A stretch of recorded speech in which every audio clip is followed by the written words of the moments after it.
the Deathless. In a certain country there once lived a king, and he had 3 sons, all of them grown up. All of a sudden, Koshckei the Deathless carried off their mother. Then the eldest son craved his father's blessing, that he might go and look for his mother. His father gave him his blessing, and he went off and disappeared, leaving no trace behind. The second son waited and waited. Then he too obtained his father's blessing, and he also disappeared. Then the youngest son, Prince Ivan, said to his father, "Father, give me your blessing, and let me go and look for my mother."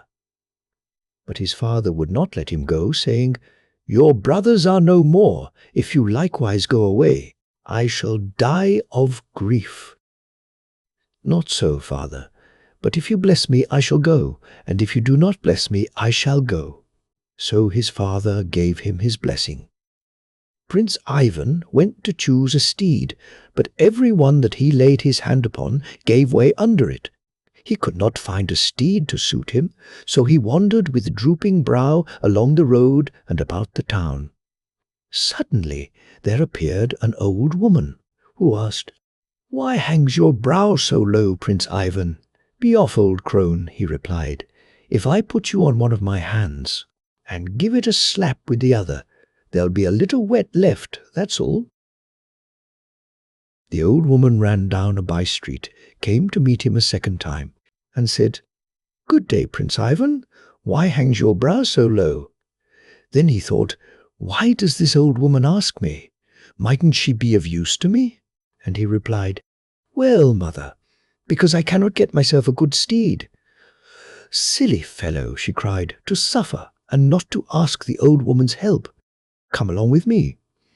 She took him to a hill, showed him a certain spot, and said, "Dig up that piece of ground." Prince Ivan dug it up and saw an iron plate with 12 padlocks on it.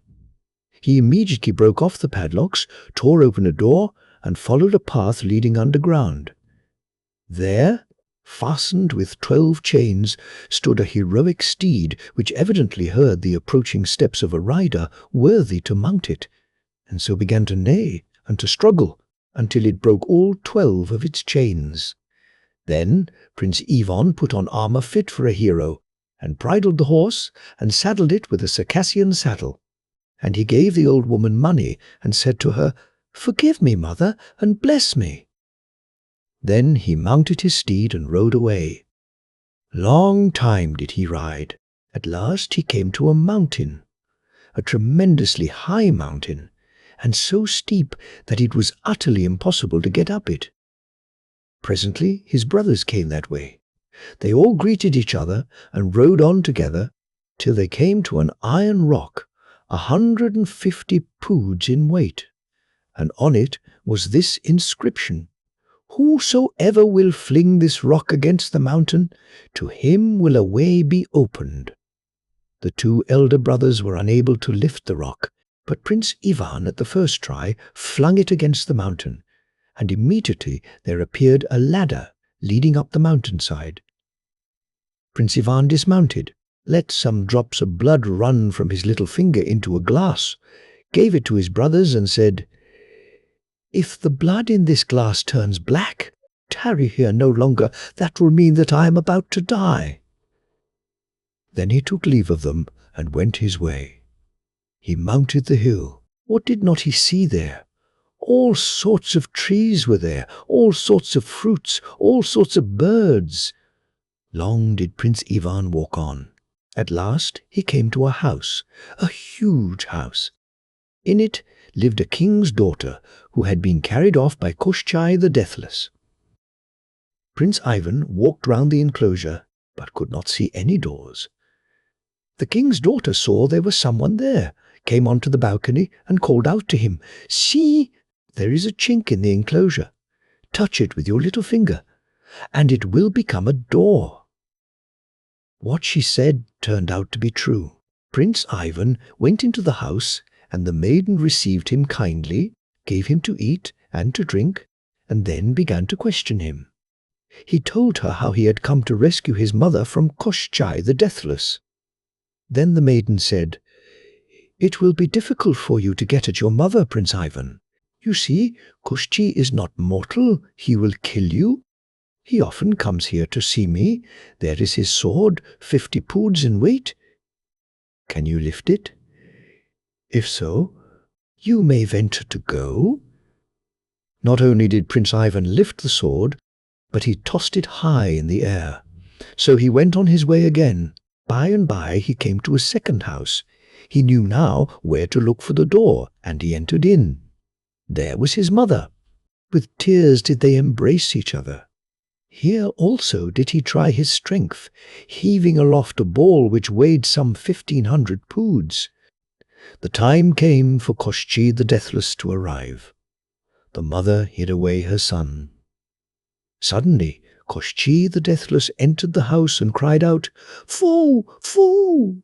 A Russian bone, one usen't to hear with one's ears or see with one's eyes. But now a Russian bone has come to the house. Who has been with you? Wasn't it your son? What are you talking about? God bless you. You've been flying through Russia and got the air up your nostrils. That's why you fancy it's here," answered Prince Ivan's mother. And then she drew nigh to Koshckei, addressed him in terms of affection, asked him about one thing and another, and at last said, "Whereabouts is your death, O Koshckei?" "My death," he replied, "is in such a place. There stands an oak, and under the oak is a casket, and in the casket is a hare.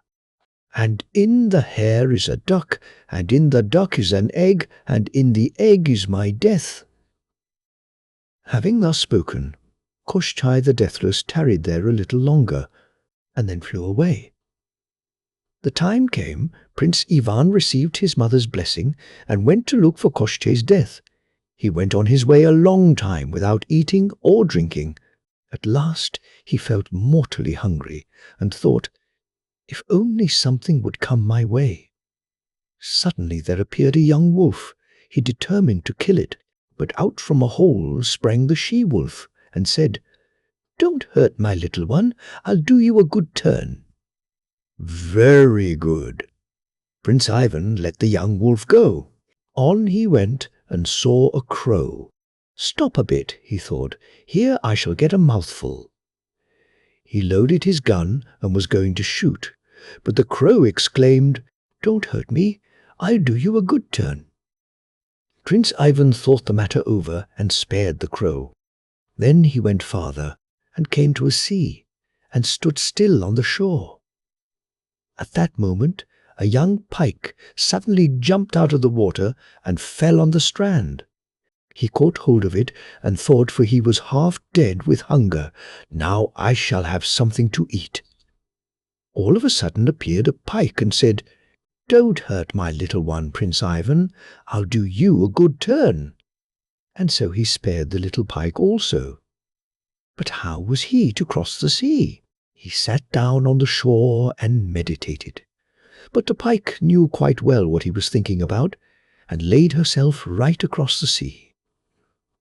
Prince Ivan walked along her back, as if he were going over a bridge, and came to the oak where Koshchei's death was. There he found the casket and opened it out, jumped the hare and ran away. How was the hare to be stopped? Prince Ivan was terribly frightened at having let the hare escape, and gave himself up to gloomy thoughts. But a wolf, the one he had refrained from killing, rushed after the hare, caught it, and brought it to Prince Ivan.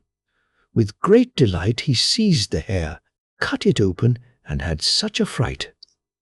Out popped the duck and flew away. He fired after it, but shot all on one side. So again he gave himself up to his thoughts. Suddenly there appeared the crow with her little crows, and set off after the duck, and caught it, and brought it to Prince Ivan. The prince was greatly pleased and got hold of the egg. Then he went on his way. But when he came to the sea, he began washing the egg and let it drop into the water. However was he to get it out of the water? An immeasurable depth. Again the prince gave himself up to dejection. Suddenly the sea became violently agitated, and the pike brought him the egg. Moreover, it stretched itself across the sea. Prince Ivan walked along it to the other side, and then he set out again for his mother's. When he got there, they greeted each other lovingly, and then she hid him again as before. Presently in flew Koshckei the Deathless and said, "Fool, fool, no Russian bone can the ear hear nor the eye see. But there's a smell of Russia here." "What are you talking about, Koshckei?" "There's no one with me," replied Prince Ivan's mother. A second time spake Koshckei and said, "I feel rather unwell." Then Prince Ivan began squeezing the egg, and thereupon Koshckei the Deathless bent double. At last Prince Ivan came out from his hiding place, held up the egg and said, "There is your death, O Koshckei the Deathless." Then Koshckei fell on his knees before him, saying, "Don't kill me, Prince Ivan. Let's be friends. All the world will lie at our feet." But these words had no weight with Prince Ivan. He smashed the egg, and Koshckei the Deathless died. Ivan and his mother took all they wanted and started homewards. On their way, they came to where the king's daughter was, whom Ivan had seen on his way, and they took her with them too. They went further and came to the hill where Ivan's brothers were still waiting for him. Then the maiden said, "Prince Ivan, do go back to my house. I have forgotten a marriage robe, a diamond ring, and a pair of seamless shoes." He consented to do so, but in the meantime he let his mother go down the ladder, as well as the princess whom it had been settled he was to marry when they got home. They were received by his brothers, who then set to work and cut away the ladder, so that he himself would not be able to get down. And they used such threats to his mother and the princess that they made them promise not to tell about Prince Ivan when they got home, and after a time they reached their native country. Their father was delighted at seeing his wife and his 2 sons, but still he was grieved about the other one, Prince Ivan. But Prince Ivan returned to the home of his betrothed, and got the wedding dress, and the ring, and the seamless shoes. Then he came back to the mountain and tossed the ring from one hand to the other. Immediately there appeared 12 strong youths who said, "What are your commands? Carry me down from this hill." The youths immediately carried him down. Prince Ivan put the ring on his finger. They disappeared. Then he went on to his own country, and arrived at the city in which his father and brothers lived. There he took up his quarters in the house of an old woman and asked her, "What news is there, mother, in your country?" "What news, lad? You see, our queen was kept in prison by Koshckei the Deathless. Her 3 sons went to look for her, and 2 of them found her and came back. But the third, Prince Ivan, has disappeared, and no one knows where he is. The king is very unhappy about him, and those 2 princes and their mother brought a certain princess back with them, and the eldest son wants to marry her. But she declares he must fetch her her betrothal ring first, or get one made just as she wants it. But although they have made a public proclamation about it, no one has been found to do it yet." "Well, mother, go and tell the king that you will make one." "I'll manage it for you," said Prince Ivan. So the old woman immediately dressed herself and hastened to the king and said, "Please, your majesty, I will make the wedding ring." "Make it then, make it, mother. Such people as you are welcome," said the king. "But if you don't make it, off goes your head." The old woman was dreadfully frightened. She ran home and told Prince Ivan to set to work at the ring. But Ivan lay down to sleep, troubling himself very little about it. The ring was there all the time, so he only laughed at the old woman, but she was trembling all over and crying and scolding him. "As for you," she said, "you're out of the scrape, but you've done for me, fool that I was." The old woman cried and cried until she fell asleep. Early in the morning Prince Ivan got up and awakened her, saying, Get up, mother, and go out. Take them the ring, and mind, don't accept more than 1 ducat for it. If anyone asks who made the ring, say you made it yourself. Don't say a word about me." The old woman was overjoyed and carried off the ring. The bride was delighted with it. "Just what I wanted," she said. So they gave the old woman a dish full of gold, but she took only 1 ducat. "Why do you take so little?"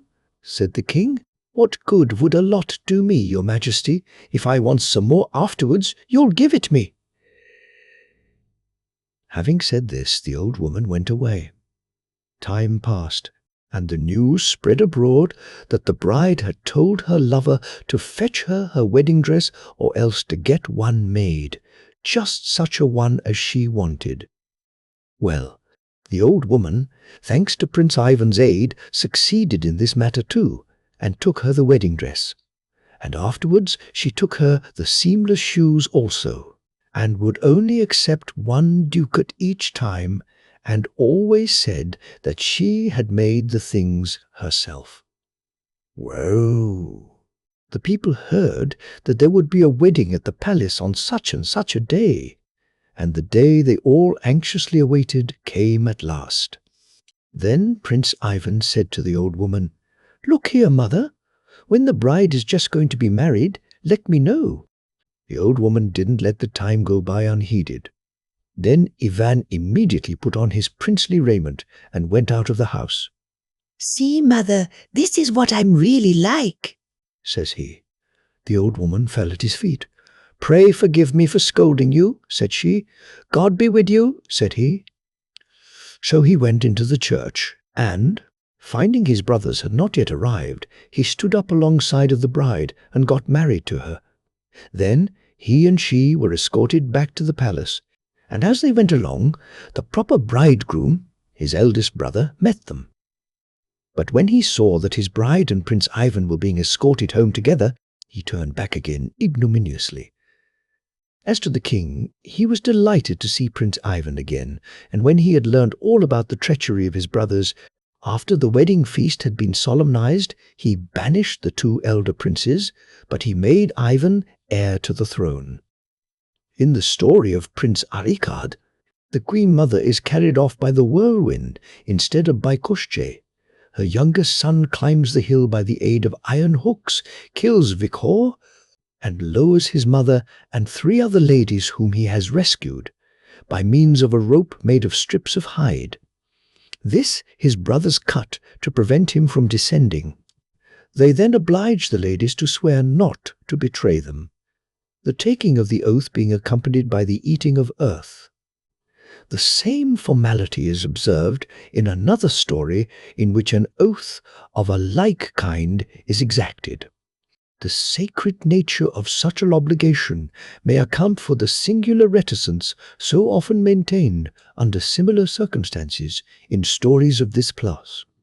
In one of the descriptions of Koshckei's death, he is said to be killed by a blow on the forehead inflicted by the mysterious egg, that last link in the magic chain by which his life is darkly bound. In another version of the same story, but told of a snake, the fatal blow is struck by a small stone found in the yolk of an egg, which is inside a duck, which is inside a hare, which is inside a stone, which is on an island, i.e., the fabulous island Buan. In another variant, Koshckei attempts to deceive his fair captive, pretending that his death resides in a besom, or in a fence, both of which she adorns with gold in token of her love. Then he confesses that his death really lies in an egg, inside a duck, inside a log which is floating on the sea.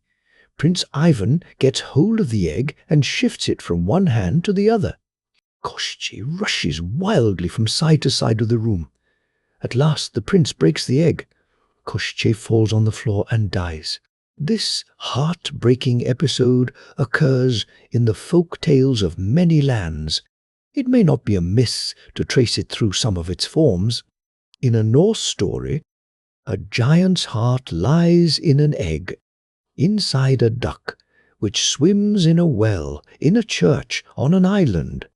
With this may be compared another Norse tale, in which a hujbas, or troll, who has carried off a princess, informs her that he and all his companions will burst asunder when above them passes the grain of sand that lies under the 9th tongue in the 9th head of a certain dead dragon. The grain of sand is found and brought, and the result is that the whole of the monstrous brood of trolls or haujbassa is instantaneously destroyed. In a Transylvanian Saxon story, a witch's life is a light which burns in an egg, inside a duck which swims on a pond, inside a mountain, and she dies when it is put out. In the Bohemian story of the Sun Horse, a warlock's strength lies in an egg, which is within a duck, which is within a stag, which is under a tree. A seer finds the egg and sucks it. Then the warlock becomes as weak as a child, for all his strength had passed into the seer. In the Gaelic story of the Sea Maiden, the great beast with 3 heads, which haunts the loch, cannot be killed until an egg is broken, which is in the mouth of a trout, which springs out of a crow, which flies out of a hind, which lives on an island in the middle of the loch. In a modern Greek tale, the life of a dragon or other baleful being comes to an end simultaneously with the lives of 3 pigeons which are shut up in an all, but inaccessible chamber, or enclosed within a wild boar. Closely connected with the Greek tale is the Servian story of the dragon whose strength, snaga, lies in a sparrow, which is inside a dove, inside a hare, inside a boar, inside a dragon, Ajdaya, which is in a lake near a royal city. The hero of the story fights the dragon of the lake, and after a long struggle, being invigorated at the critical moment by a kiss which the heroine imprints on his forehead, he flings it high in the air. When it falls to the ground, it breaks in pieces, and out comes the boar. Eventually, the hero seizes the sparrow and wrings its neck, but not before he has obtained from it the charm necessary for the recovery of his missing brothers and a number of other victims of the dragon's cruelty. To these European tales, a very interesting parallel is afforded by the Indian story of Punchkin, whose life depends on that of a parrot, which is in a cage placed beneath the lowest of 6 jars of water, piled one on the other, and standing in the midst of a desolate country covered with thick jungle. When the parrot's legs and wings are pulled off, Punchkin loses his legs and arms, and when its neck is wrung, his head twists round and he dies. One of the strangest of the stories which turn on this idea of an external heart is the Samoyed tale, in which 7 brothers are in the habit, every night, of taking out their hearts and sleeping without them. A captive damsel, whose mother they have killed, receives the extracted hearts and hangs them on the tent pole, where they remain till the following morning. One night her brother contrives to get the hearts into his possession. Next morning he takes them into the tent, where he finds the brothers at the point of death. In vain do they beg for their hearts, which he flings on the floor, and as he flings down the hearts, the brothers die. The legend to which I am now about to refer will serve as a proof of the venerable antiquity of the myth from which the folk tales, which have just been quoted, appear to have sprung. A papyrus, which is supposed to be of the age of the 19th dynasty, about BC, has preserved an Egyptian tale about 2 brothers. The younger of these, Satu, leaves the elder, Anepu, Anubis, and retires to the valley of the acacia. But, before setting off, Satu states that he shall take his heart and place it in the flowers of the acacia tree, so that, if the tree is cut down, his heart will fall to the ground and he will die.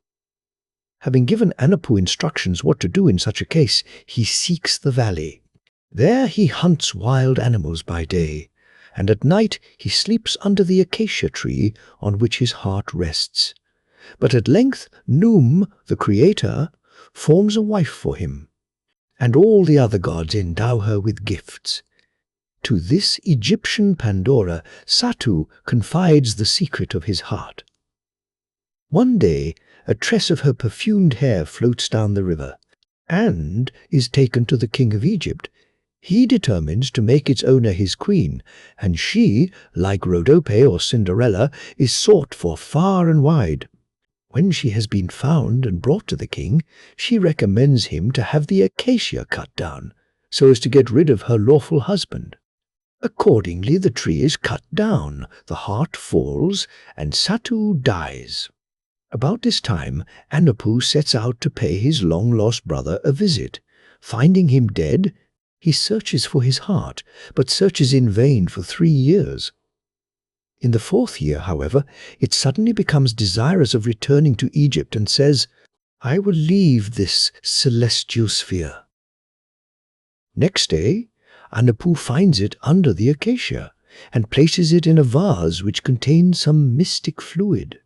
When the heart has become saturated with the moisture, the corpse shudders and opens its eyes. Anapu pours the rest of the fluid down its throat. The heart returns to its proper place, and Satu is restored to life. In one of the skazkas, a volshebnitsa or enchantress is introduced, whose death, like that of Koshckei, is spoken of as something definite and localized. A prince has loved and lost a princess who is so beautiful that no man can look at her without fainting. Going in search of her, he comes to the home of an enchantress who invites him to tea and gives him leave to inspect her house. As he wanders about, he comes to a cellar in which he sees that beautiful one whom he loves, in fire. She tells him her love for him has brought her there, and he learns that there is no hope of freeing her unless he can find out where lies the death of the enchantress. So that evening he asks his hostess about it, and she replies, "In a certain lake stands a blue rose tree. It is in a deep place, and no man can reach unto it. My death is there." He sets out in search of it, and, aided by a magic ring, reaches the lake and sees there the blue rose tree, and around it a blue forest. After several failures, he succeeds in plucking up the rose tree by the roots, whereupon the enchantress straightway sickens. He returns to her house, finds her at the point of death, and throws the rose bush into the cellar where his love is crying, "Behold her death!"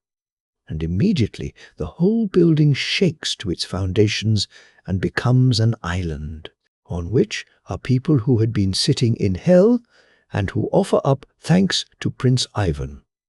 In another Russian story, a prince is grievously tormented by a witch who has got hold of his heart and keeps it perpetually seething in a magic cauldron.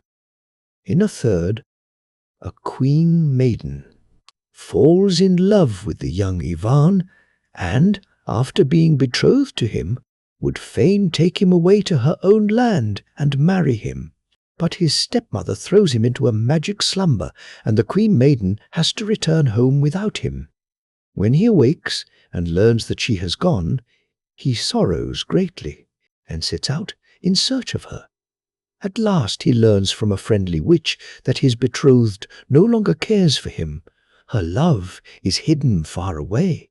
It seems that on the other side of the ocean stands an oak, and on the oak a coffer, and in the coffer a hare, and in the hare a duck, and in the duck an egg, and in the egg the love of the queen maiden.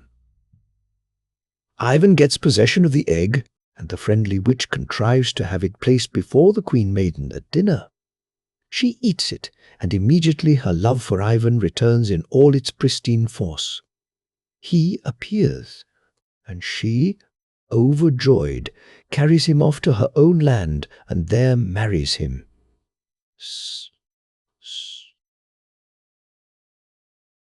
After this digression, We will now return to our snakes. All the monstrous forms which figure in the stories we have just been considering appear to be merely different species of the great serpent family. Such names as Koshckei, Chudo-Yudo, Uswinya, and the like seem to admit of exchange at the will of the storyteller with that of Zmai Goruinwich, the many-headed snake, who in Russian storyland is represented as the type of all that is evil. But in the actual Russia of today, snakes bear by no means so bad a character. Their presence in a cottage is considered a good omen by the peasants, who leave out milk for them to drink, and who think that to kill such visitors would be a terrible sin. This is probably a result of some remembrance of a religious cultus paid to the household gods under the form of snakes, such as existed of old, according to Cromer, in Poland and Lithuania. The following story is more in keeping with such ideas as these than with those which are expressed in the tales about Koshchei and his kin. The Waiter Snake. There was once an old woman who had a daughter, and her daughter went down to the pond one day to bathe with the other girls. They all stripped off their shifts and went into the water. Then there came a snake out of the water and glided on to the daughter's shift. After a time, the girls all came out and began to put on their shifts, and the old woman's daughter wanted to put on hers, but there was the snake lying on it. She tried to drive him away, but there he stuck and would not move. Then the snake said, "If you'll marry me, I'll give you back your shift." Now she wasn't at all inclined to marry him, but the other girls said, "As if it were possible for you to be married to him. Say you will." So she said, "Very well, I will." Then the snake glided off from the shift and went straight into the water. The girl dressed and went home, and as soon as she got there, she said to her mother, "Mammy, Mammy." Thus and thus a snake got upon my shift, and says he, "Marry me, or I won't let you have your shift." And I said, "I will." "What nonsense are you talking, you little fool, as if one could marry a snake?" And so they remained just as they were, and forgot all about the matter. A week passed by, and one day they saw ever so many snakes, a huge troop of them, wriggling up to their cottage. "Ah, Mammy, save me, save me!" cried the girl, and her mother slammed the door and barred the entrance as quickly as possible. The snakes would have rushed in at the door, but the door was shut. They would have rushed into the passage, but the passage was closed. Then, in a moment, they rolled themselves into a ball, flung themselves at the window, smashed it to pieces, and glided in a body into the room. The girl got upon the stove, but they followed her, pulled her down, and bore her out of the room and out of doors. Her mother accompanied her, crying like anything. They took the girl down to the pond and dived right into the water with her. And there they all turned into men and women. The mother remained for some time on the dike, wailed a little, and then went home. 3 years went by. The girl lived down there and had 2 children, a son and a daughter. Now she often entreated her husband to let her go to see her mother. So at last one day he took her up to the surface of the water and brought her ashore. But she asked him, before leaving him, "What am I to call out when I want you? Call out to me, Ossip, Joseph Ossip, come here." "And I will come," he replied. Then he dived under water again, and she went to her mother's, carrying her little girl on one arm and leading her boy by the hand. Out came her mother to meet her, was so delighted to see her. "Good day, mother," said the daughter. "Have you been doing well while you were living down there?" asked her mother. "Very well indeed, mother. My life there is better than yours here." They sat down for a bit and chatted. Her mother got dinner ready for her, and she dined. "What's your husband's name?" asked her mother. "Ossip," she replied. "And how are you to get home?" "I shall go to the dike and call out, 'Ossip, Osip, come here, and he'll come. Lie down, daughter, and rest a bit, said the mother. So the daughter lay down and went to sleep. The mother immediately took an axe and sharpened it and went down to the dike with it. And when she came to the dike, she began calling out, Osip, Osip, come here. No sooner had Osip shown his head than the old woman lifted her axe and chopped it off, and the water in the pond became dark with blood. The old woman went home, and when she got home her daughter awoke. Ah, mother, says she, I'm getting tired of being here. I'll go home. Do sleep here tonight, daughter. Perhaps you won't have another chance of being with me. So the daughter stayed and spent the night there. In the morning she got up, and her mother got breakfast ready for her. She breakfasted, and then she said goodbye to her mother and went away, carrying her little girl in her arms, while her boy followed behind her. She came to the dike and called out, Osip, Osip, come here. She called and called, but he did not come. Then she looked into the water, and there she saw a head floating about. Then she guessed what had happened. Alas, my mother has killed him, she cried. There on the bank she wept and wailed, and then to her girl she cried, Fly about as a wren, henceforth and evermore. And to her boy she cried, Fly about as a nightingale, my boy, henceforth and evermore. But I, she said, will fly about as a cuckoo, crying, Cuckoo, henceforth and evermore. Stories about serpent spouses are by no means uncommon, but I can find no parallel to the above so far as the termination is concerned. Benfey quotes or refers to a great number of the transformation tales in which a husband or a wife appears at times in the form of a snake. Panchatantra IPP. Sometimes, when a husband of this kind has doffed his serpent's skin, his wife seizes it and throws it into the fire. Her act generally proves to be to her advantage, as well as to his, but not always. On a story of this kind was doubtless founded the legend handed down to us by Apuleius of Cupid and Psyche. Among its wildest versions are the Albanian, Schlangenkind, Ha-Han, no. A very similar Romanian tale, Osland, no, quoted by Benfey, the Wallachian Trandafiru shot, no, in which the husband is a pumpkin Querbis by day, and the second of the Servian tales of the snake husband, Vuk Karajish, no, the snakes which figure in this weird story, the termination of which is so unusually tragic, bear a strong resemblance to the Indian Nagas, the inhabitants of Patala or the underground world, serpents which take at will the human shape and often mix with mortals. They may, also, be related to the mermen and mermaids of the seacoasts, and to the similar beings with which, under various names, tradition peoples, the lakes and streams and fountains of Europe. The South Russian peasantry have from immemorial times maintained a firm belief in the existence of water nymphs called rusalkas, closely resembling the Nereids of modern Greece, the female nixies of the north of Europe and throughout the whole of Russia.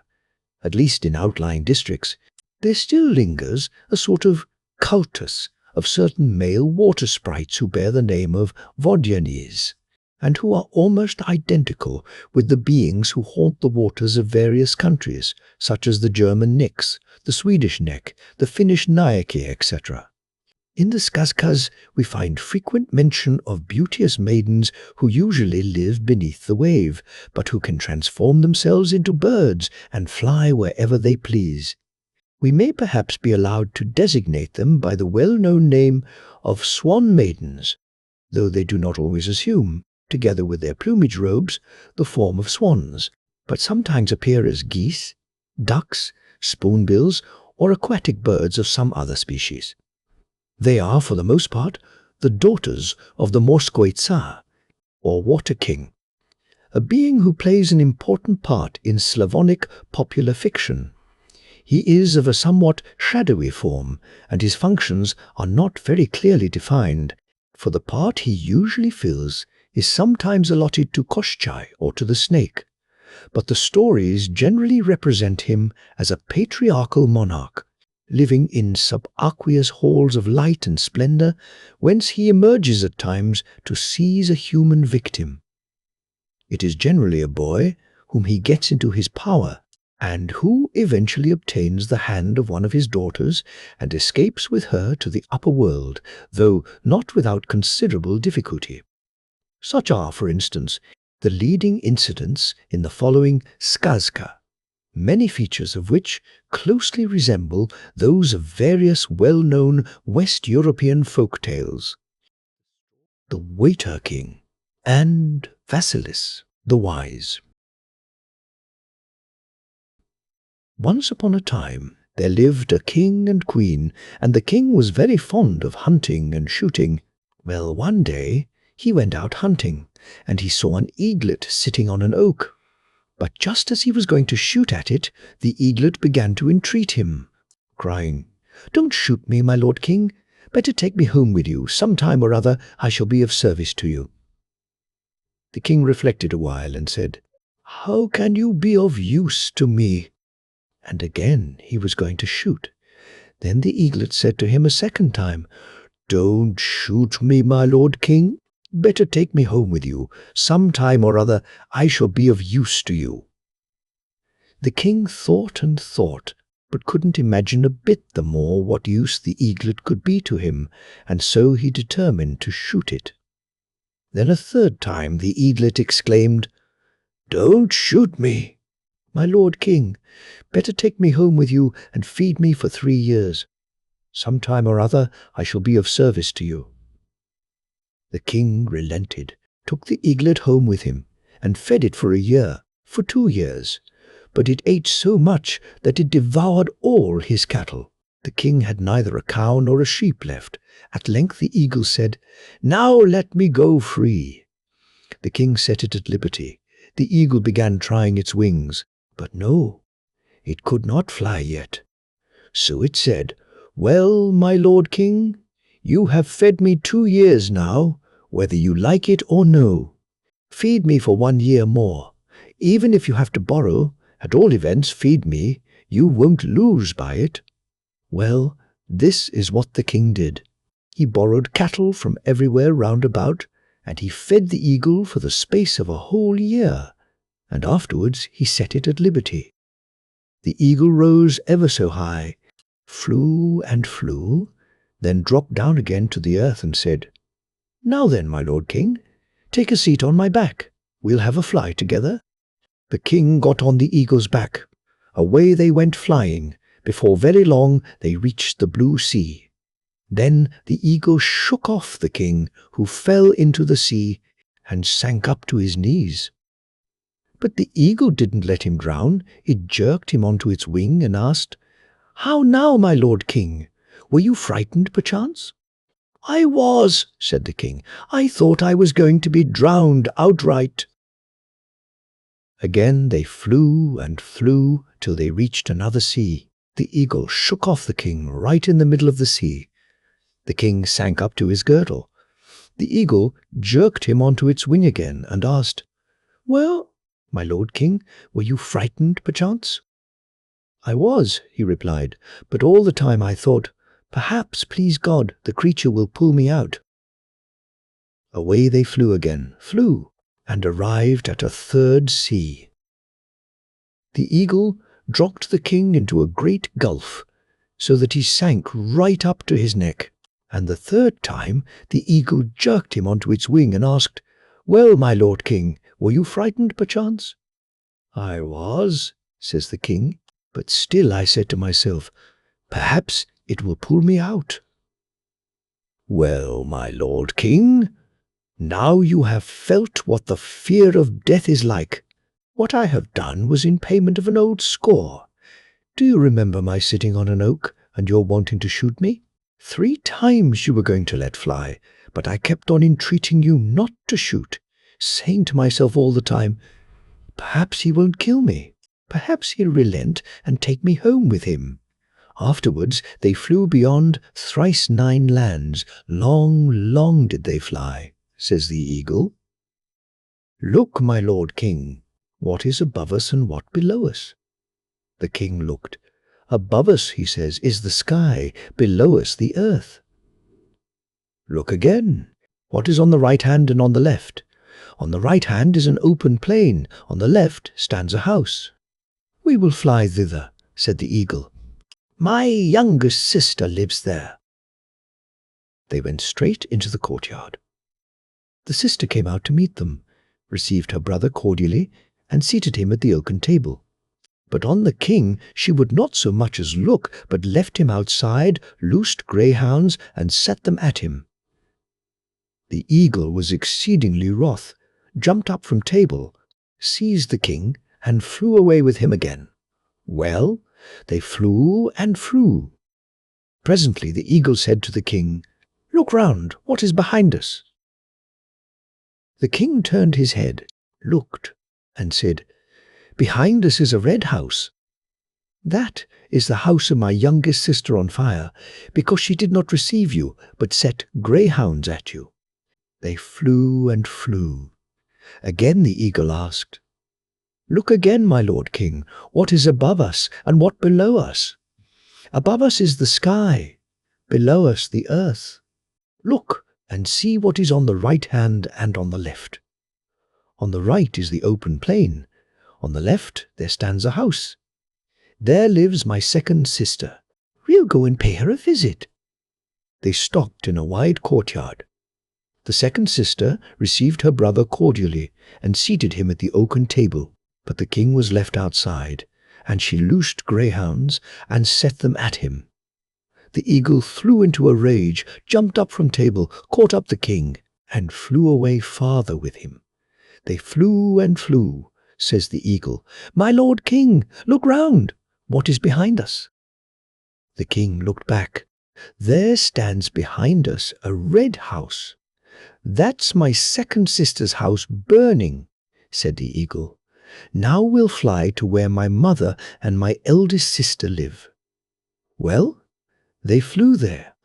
The eagle's mother and eldest sister were delighted to see them, and received the king with cordiality and respect. Now, my lord king, said the eagle, tarry a while with us, and afterwards I will give you a ship, and will repay you for all I ate in your house, and then God speed you home again. So the eagle gave the king a ship, and 2 coffers, the one red, the other green, and said, Mind now, don't open the coffers until you get home. Then open the red coffer in the back court and the green coffer in the front court. The king took the coffers, parted with the eagle, and sailed along the blue sea. Presently he came to a certain island, and there his ship stopped. He landed on the shore and began thinking about the coffers and wondering whatever there could be in them, and why the eagle had told him not to open them. He thought and thought, and at last couldn't hold out any more. He longed so awfully to know all about it. So he took the red coffer, set it on the ground, and opened it, and out of it came such a quantity of different kinds of cattle that there was no counting them. The island had barely room enough for them. When the king saw that, he became exceedingly sorrowful, and began to weep, and therewithal to say, What is there now left for me to do? How shall I get all this cattle back into so little a coffer? Lo! There came out of the water, a man came up to him, and asked, Wherefore are you weeping so bitterly, O Lord King? How can I help weeping? Answers the king, How shall I be able to get all this great herd into so small a coffer? If you like, I will set your mind at rest. I will pack up all your cattle for you, but on one condition only. You must give me whatever you have at home that you don't know of. The king reflected. Whatever is there at home that I don't know of, says he. I fancy I know about everything that's there. He reflected and consented. Pack them up, says he. I will give you whatever I have at home that I know nothing about." So that man packed away all his cattle for him in the coffer. The king went on board ship and sailed away homewards. When he reached home, then only did he learn that a son had been born to him, and he began kissing the child, caressing it, and at the same time bursting into such floods of tears. "My lord king," says the queen, "tell me wherefore thou droppest bitter tears." "For joy," he replies. He was afraid to tell her the truth, that the prince would have to be given up. Afterwards he went into the back court, opened the red coffer, and thence issued oxen and cows, sheep and rams. There were multitudes of all sorts of cattle, so that all the sheds and pastures were crammed full. He went into the front court, opened the green coffer, and there appeared a great and glorious garden. What trees there were in it, to be sure! The king was so delighted that he forgot all about giving up his son. Many years went by. One day the king took it into his head to go for a stroll, and he came to a river. At that moment the same man he had seen before came out of the water and said, "You've pretty soon become forgetful, Lord King. Think a little. Surely you're in my debt." The king returned home full of grief, and told all the truth to the queen and the prince. They all mourned and wept together, but they decided that there was no help for it. The prince must be given up. So they took him to the mouth of the river, and there they left him alone. The prince looked around, saw a footpath, and followed, trusting God would lead him somewhere. He walked, and came to a dense forest. In the forest stood a hut. In the hut lived a Baba Yaga. "Suppose I go in," thought the prince, and went in. "Good day, prince," said the Baba Yaga. "Are you seeking work or shunning work?" "Eh, Granny, first give me to eat and to drink, and then ask me questions." So she gave him food and drink, and the prince told her everything as to whither he was going and with what purpose. Then the Baba Yaga said, "Go, my child, to the seashore. There will fly thither 12 spoonbills, which will turn into fair maidens and begin bathing. Do you steal quietly up and lay your hands on the eldest maiden's shift. When you have come to terms with her, go to the Water King, and there will meet you on the way Obedalo and Opivalo, and also Moros Trescum. Take all of them with you, they will do you good service." The prince bid the Yaga farewell, went to the appointed spot on the seashore, and hid behind the bushes. Presently 12 spoonbills came flying thither, struck the moist earth, turned into fair maidens, and began to bathe. The prince stole the eldest one's shift, and sat down behind a bush, didn't budge an inch.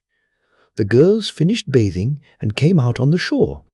11 of them put on their shifts, turned into birds, and flew away home.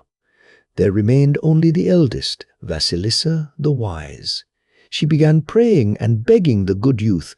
"Do give me my shift," she says. "You are on your way to the house of my father, the Water King.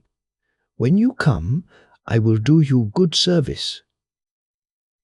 So the prince gave her back her shift, and she immediately turned into a spoonbill and flew away after her companions. The prince went further on. There met him by the way 3 heroes, Obedalo, Opivalo, and Moros Trescum. He took them with him, and went on to the Water King's. The Water King saw him, and said, "Hail, friend! Why have you been so long in coming to me? I have grown weary of waiting for you. Now set to work. Here is your first task. Build me in one night a great crystal bridge, so that it shall be ready for use tomorrow. If you don't build it off, goes your head." The prince went away from the Water King, and burst into a flood of tears. Vasilisa the Wise opened the window of her upper chamber and asked, "What are you crying about, prince?" "Ah, Vasilisa the Wise, how can I help crying? Your father has ordered me to build a crystal bridge in a single night, and I don't even know how to handle an axe." "No matter. Lie down and sleep. The morning is wiser than the evening." She ordered him to sleep, but she herself went out on the steps and called aloud with a mighty whistling cry. Then from all sides there ran together carpenters and workmen. One levelled the ground, another carried bricks. Soon had they built a crystal bridge and traced cunning devices on it, and then they dispersed to their homes. Early next morning, Vasilisa the Wise awoke the prince. "Get up, prince! The bridge is ready. My father will be coming to inspect it directly." Up jumped the prince, seized a broom, took his place on the bridge, and began sweeping here, clearing up there. The Water King bestowed praise upon him. "Thanks," says he. "You've done me one service, now do another. Here is your task. Plant me by tomorrow a garden green, a big and shady one, and there must be birds singing in the garden, and flowers blossoming on the trees, and ripe apples and pears hanging from the boughs." Away went the prince from the Water King, all dissolved in tears. Vasilisa the Wise opened her window and asked, "What are you crying for, prince? How can I help crying?" "Your father has ordered me to plant a garden in one night." "That's nothing. Lie down and sleep. The morning is wiser than the evening." She made him go to sleep, but she herself went out on the steps, called and whistled with a mighty whistle. From every side there ran together gardeners of all sorts, and they planted a garden green. And in the garden birds sang, on the trees flowers blossomed, from the boughs hung ripe apples and pears. Early in the morning Vasilisa the Wise awoke the prince. "Get up, prince. The garden is ready. Papa is coming to see it." The prince immediately snatched up a broom and was off to the garden. Here he swept a path. There he trained a twig. The Water King praised him and said, "Thanks, prince, you've done me right trusty service. So choose yourself a bride from among my 12 daughters. They are all exactly alike in face, in hair, and in dress. If you can pick out the same one 3 times running, she shall be your wife. If you fail to do so, I shall have you put to death." Vasilisa the Wise knew all about that, so she found time to say to the prince, "The first time I will wave my handkerchief, the second I will be arranging my dress. The third time you will see a fly above my head." And so the prince guessed which was Vasilisa the Wise 3 times running, and he and she were married, and a wedding feast was got ready. Now the Water King had prepared much food of all sorts, more than 100 men could get through, and he ordered his son-in-law to see that everything was eaten. "If anything remains over, the worse for you," says he. "My father," begs the prince, "there's an old fellow of mine here. Please let him take a snack with us. Let him come." Immediately appeared. Obidalo ate up everything, and wasn't content then. The Water King next set out 20 tubs of all kinds of strong drinks, and ordered his son-in-law to see that they were all drained dry. "My father," begs the prince again, "there's another old man of mine here. Let him too drink your health. Let him come." Opivalo appeared, emptied all the 40 tubs in a twinkling, and then asked for a drop more by way of stirrup cup. The Water King saw that there was nothing to be gained that way, so he gave orders to prepare a bathroom for the young couple, an iron bathroom, and to heat it as hot as possible. So the iron bathroom was made hot. 12 loads of firewood were set alight, and the stove and the walls were made red-hot, impossible to come within 5 versts of it. "My father," says the prince, "let an old fellow of ours have a scrub first, just to try the bathroom. Let him do so." Morrow's Trescom went into the bathroom, blew into one corner, blew in another. In a moment icicles were hanging there. After him, The young couple also went into the bathroom, were lathered and scrubbed, and then went home. After a time, Vasilisa said to the prince, "Let us get out of my father's power. He's tremendously angry with you. Perhaps he'll be doing you some hurt." "Let us go," says the prince. Straightway they saddled their horses and galloped off into the open plain. They rode and rode. Many an hour went by. "Jump down from your horse, prince, and lay your ear close to the earth," said Vasilisa. "Cannot you hear a sound as of pursuers?" The prince bent his ear to the ground, but he could hear nothing. Then Vasilisa herself lighted down from her good steed, laid herself flat on the earth, and said, "Ah, prince, I hear a great noise as of chasing after us." Then she turned the horses into a well, and herself into a bowl, and the prince into an old, very old man. Up came the pursuers. "Hi, old man," say they. "Haven't you seen a youth and a maiden pass by?" "I saw them, my friends, only it was a long while ago. I was a youngster at the time when they rode by." The pursuers returned to the Water King. "There is no trace of them," they said. "No news. All we saw was an old man beside a well and a bowl floating on the water." "Why did not ye seize them?" cried the Water King, who thereupon put the pursuers to a cruel death and sent another troop after the prince and Vasilisa the Wise. The fugitives in the meantime had ridden far, far away. Vasilisa the Wise heard the noise made by the fresh set of pursuers, so she turned the prince into an old priest, and she herself became an ancient church. Scarcely did its walls hold together, covered all over with moss. Presently up came the pursuers. "Hi, old man!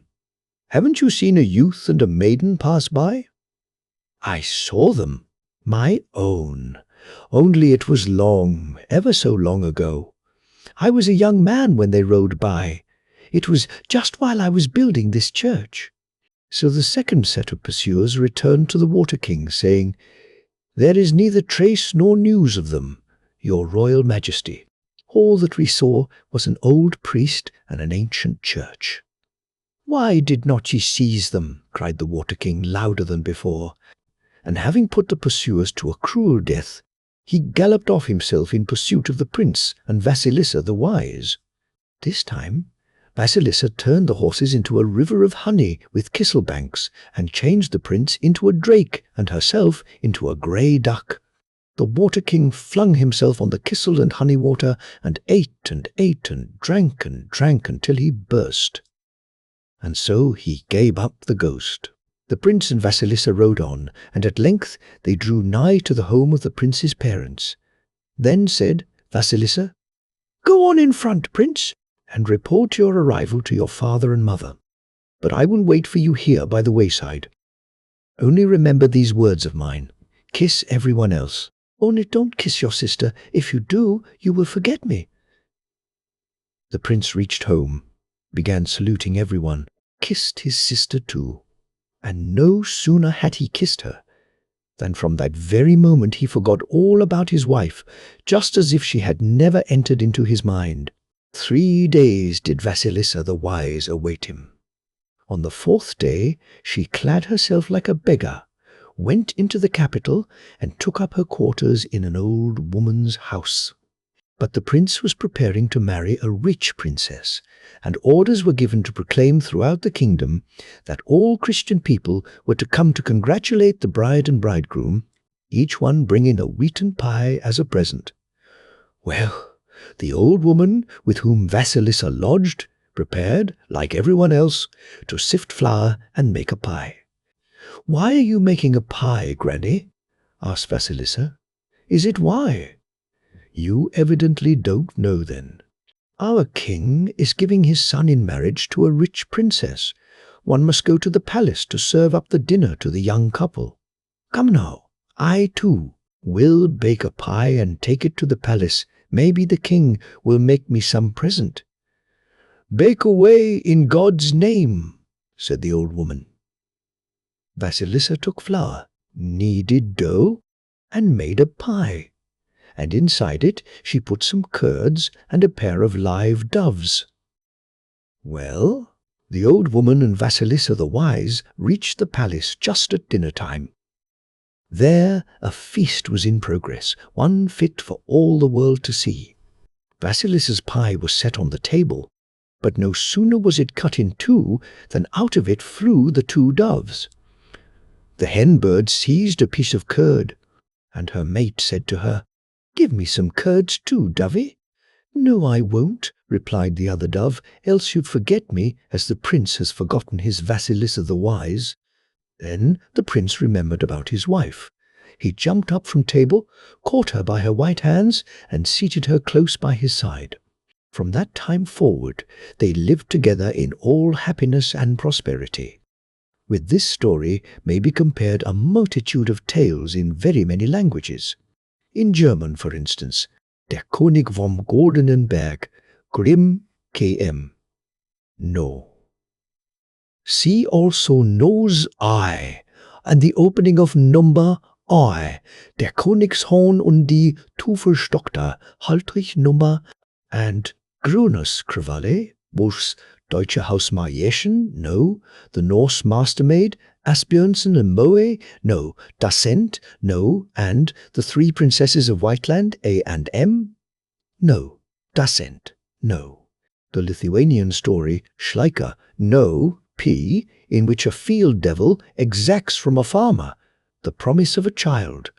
The Wallachian stories, Shot, Nos, and in which a devil obtains a like promise from a woodcutter and a fisherman, the modern Greek, Han, Nos, and in which a child is promised to a dervish, a drakos, the devil, and a demon, and the Gaelic tales of the Battle of the Birds and the Sea Maiden, Campbell, Nos, and in the former of which the child is promised to a giant, in the latter to a mermaid.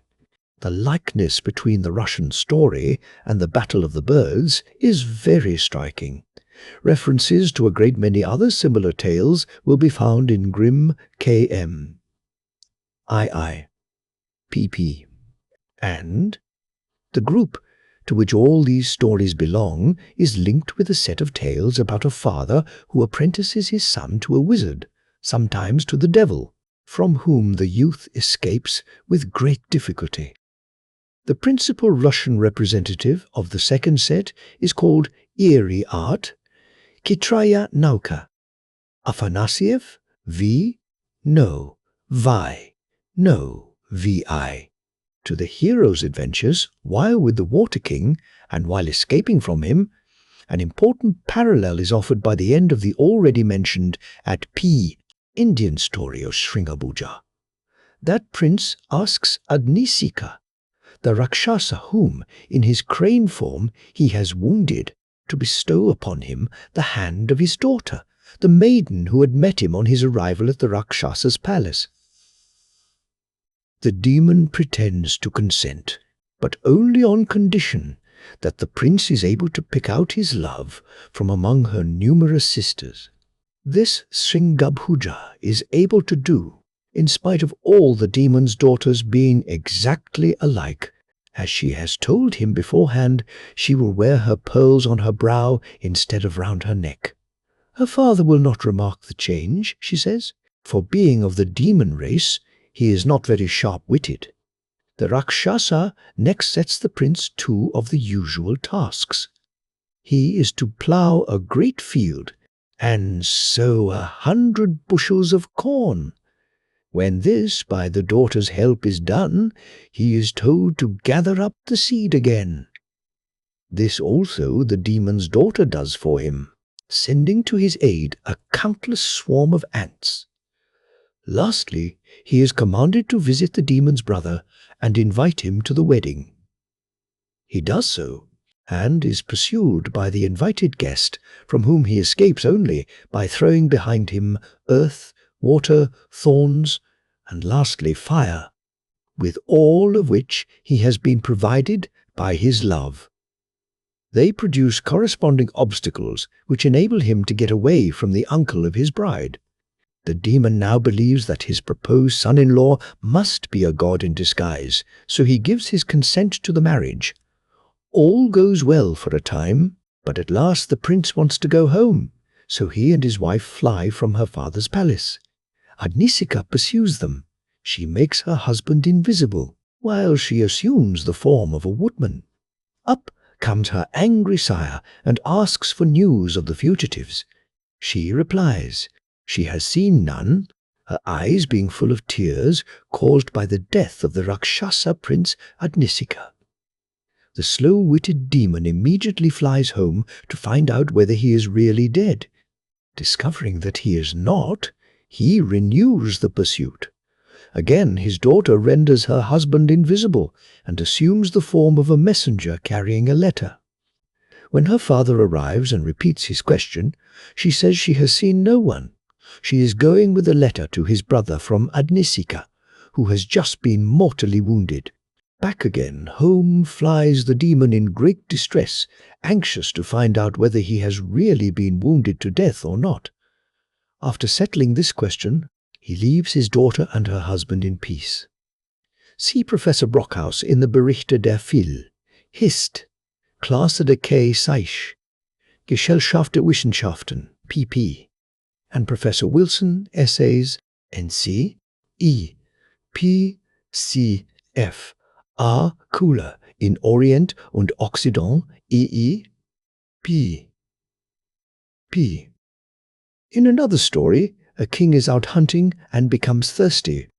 Seeing a spring near at hand, he bends down and is just going to lap up its water when the Tsar Medved, a king bear, seizes him by the beard. The king is unable to free himself from his grasp and is obliged to promise as his ransom that which he knows not of at home, which turns out to be a couple of children, a boy and a girl who have been born during his absence. In vain does he attempt to save the twins from their impending fate by concealing them in a secret abode constructed for that purpose underground. In the course of time, the king bear arrives to claim them, finds out their hiding place, digs them up, and carries them off on his back to a distant region where no man lives. During his absence, they attempt to escape being carried through the air on the back of a friendly falcon, but the king bear sees them, strikes his head against the earth, and burns the falcon's wings. The twins fall to the ground and are carried by the king bear to his home amid inaccessible mountains. There they make a second attempt at escape, trusting this time to an eagle's aid, but it meets with exactly the same fate as their first trial. At last they are rescued by a bull calf, which succeeds in baffling all the king bear's efforts to recover them. At the end of their perilous journey, the bull calf tells the young prince to cut its throat and burn its carcass. He unwillingly consents, and from its ashes spring a horse, a dog, and an apple tree, all of which play important parts in the next act of the drama. In one of the variants of the Water King story, the Caesar of the Drinking Kings, Beard is not called the Morskoi Tsar, but Chudo Morsko, a water Chudo whose name recalls to mind the Chudo Yudo we have already met with. The prince, who is obliged, in consequence of his father's promise, to surrender himself to the water giant, falls in love with a maiden whom he finds in that potentate's palace, and who is an enchantress whom the Chudo has stolen. She turns herself into a ring, which he carries about with him, and eventually, after his escape from the Chudo, she becomes his bride. In another story, the being who obtains a child from one of the incautious fathers of the Jephthah type, who abound in popular fiction, is of a very singular nature. A merchant is flying across a river on the back of an eagle when he drops a magic snuff box, which had been entrusted to his charge by that bird, and it disappears beneath the waters. At the eagle's command, the crayfish search for it, and bring back word that it is lying on the knees of an idol. The eagle summons the idol and demands the snuff-box. Thereupon the idol says to the merchant, Give me what you do not know of at home." The merchant agrees, and the idol gives him back his snuff-box. In some of the variants of the story, the influence of ideas connected with Christianity makes itself apparent in the names given to the actors. Thus, in the Mujik and Anastasia Adovna, it is no longer a king of the waters, but a devil's imp, who bargains with the thirsting father for his child, and the swan maiden whose shift the devoted youth steals bears the name of Adovna, the daughter of Ad or Hades. In The Youth, a mujik, who has lost his way in a forest, makes the rash promise to a man who enables him to cross a great river. And that man, says the story, was a devil. We shall meet with other instances further on of parents whose hasty words condemn their children to captivity among evil spirits. In one of the stories of this class, the father is a hunter who is perishing with cold one night, and who makes the usual promise as the condition of his being allowed to warm himself at a fire guarded by a devil. Being in consequence of this deprived of a son, he becomes very sad and drinks himself to death. The priest will not bury his sinful body, so it is thrust into a hole at a crossway, and he falls into the power of that very same devil, who turns him into a horse and uses him as a beast of burden. At last he is released by his son, who has forced the devil to free him after several adventures, one of them being a fight with the evil spirit in the shape of a three-headed snake. In the Hindu story of Brave 70 Bai, that heroine kills a very large cobra which comes out of a lake. Touching the waters with a magic diamond taken from the snake, she sees them roll back in a wall on either hand, between which she passes into a splendid garden. In it, she finds a lovely girl who proves to be the cobra's daughter, and who is delighted to hear of her serpent father's death. Demon-haunted waters, which prove fatal to mortals who bathe in or drink of them, often occur in Oriental fiction. In one of the Indian stories, for instance, a king is induced to order his escort to bathe in a lake which is the abode of a Rakshasa or demon. They leap into the water simultaneously and are all devoured by the terrible man-eater. From the assaults of such a Rakshasa as this, it was that Buddha, who was at the time a monkey, preserved himself and of his brother monkeys by suggesting that they should drink from the tank in which the demon lay in wait for them, through reeds previously made completely hollow by their breath. Kri. From these male personifications of evil from the snake, Koshckei, and the Water King, we will now turn to their corresponding female forms.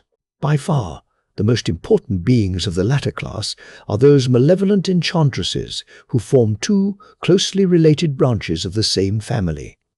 Like their sisters all over the world, they are, as a general rule, old, hideous, and hateful. They possess all kinds of supernatural powers, but their wits are often dull. They wage constant war with mankind, but the heroes of Storyland find them as easily overcome as the males of their family. In their general character, they bear a strong resemblance to the giantesses, lamias, female trolls, ogresses, dragonesses, and sea of Europe. But in some of their traits they differ from those well-known beings, and therefore they are worthy of a detailed notice. In several of the stories which have already been quoted, a prominent part is played by the Baba Yaga, a female fiend whose name has given rise to much philological discussion of a somewhat unsatisfactory nature. Her appearance is that of a tall, gaunt hag with dishevelled hair. Sometimes she is seen lying stretched out from one corner to the other of a miserable hut, through the ceiling of which passes her long iron nose. The hut is supported by fowl's legs, and stands at the edge of a forest towards which its entrance looks. When the proper words are addressed to it, the hut revolves upon its slender supports, so as to turn its back instead of its front to the forest. Sometimes, as in the next story, the Baba Yaga appears as the mistress of a mansion, which stands in a courtyard enclosed by a fence made of dead men's bones. When she goes abroad, she rides in a mortar, which she urges on with a pestle, while she sweeps away the traces of her flight with a broom. She is closely connected with the snake in different forms in many stories. Indeed, the leading part has been ascribed by one narrator to a snake and by another to a Baba Yaga. She possesses the usual magic apparatus by which enchantresses work their wonders. The day and the night, according to the following story, are among her servants. The entire animal world lies at her disposal. On the whole, she is the most prominent among the strange figures with which the Skazkas make us acquainted. Of the stories which especially relate to her, the following may be taken as a fair specimen. The Baba Yaga. Once upon a time there was an old couple. The husband lost his wife and married again. But he had a daughter by the first marriage, a young girl, and she found no favour in the eyes of her evil stepmother, who used to beat her and consider how she could get her killed outright.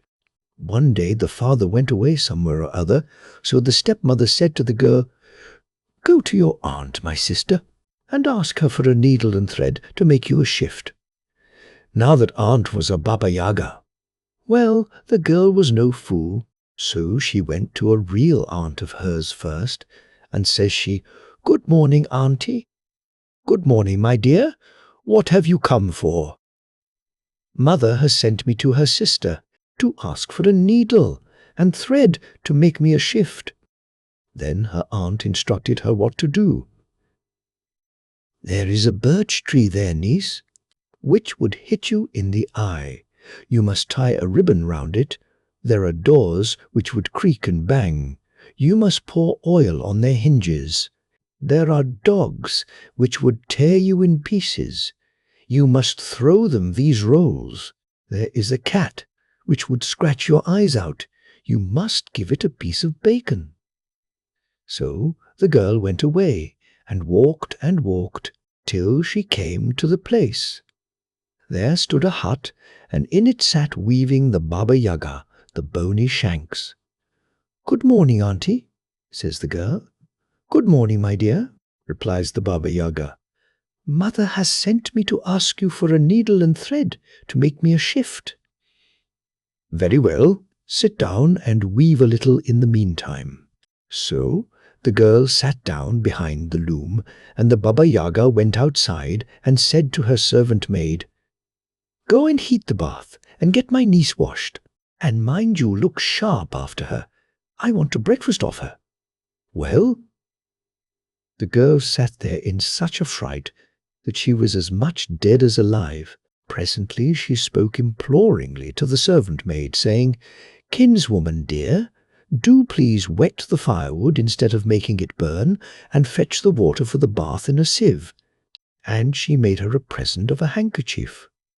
The Baba Yaga waited a while, then she came to the window and asked, "Are you weaving, niece? Are you weaving, my dear?" "Oh, yes, dear aunt, I'm weaving." So the Baba Yaga went away again, and the girl gave the cat a piece of bacon, and asked, "Is there no way of escaping from here?" "Here's a comb for you and a towel," said the cat. "Take them and be off. The Baba Yaga will pursue you, but you must lay your ear on the ground, and when you hear that she is close at hand, first of all throw down the towel.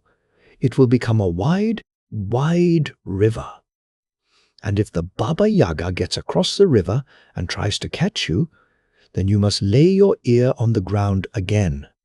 And when you hear that she is close at hand, throw down the comb. It will become a dense, dense forest. Through that she won't be able to force her way anyhow."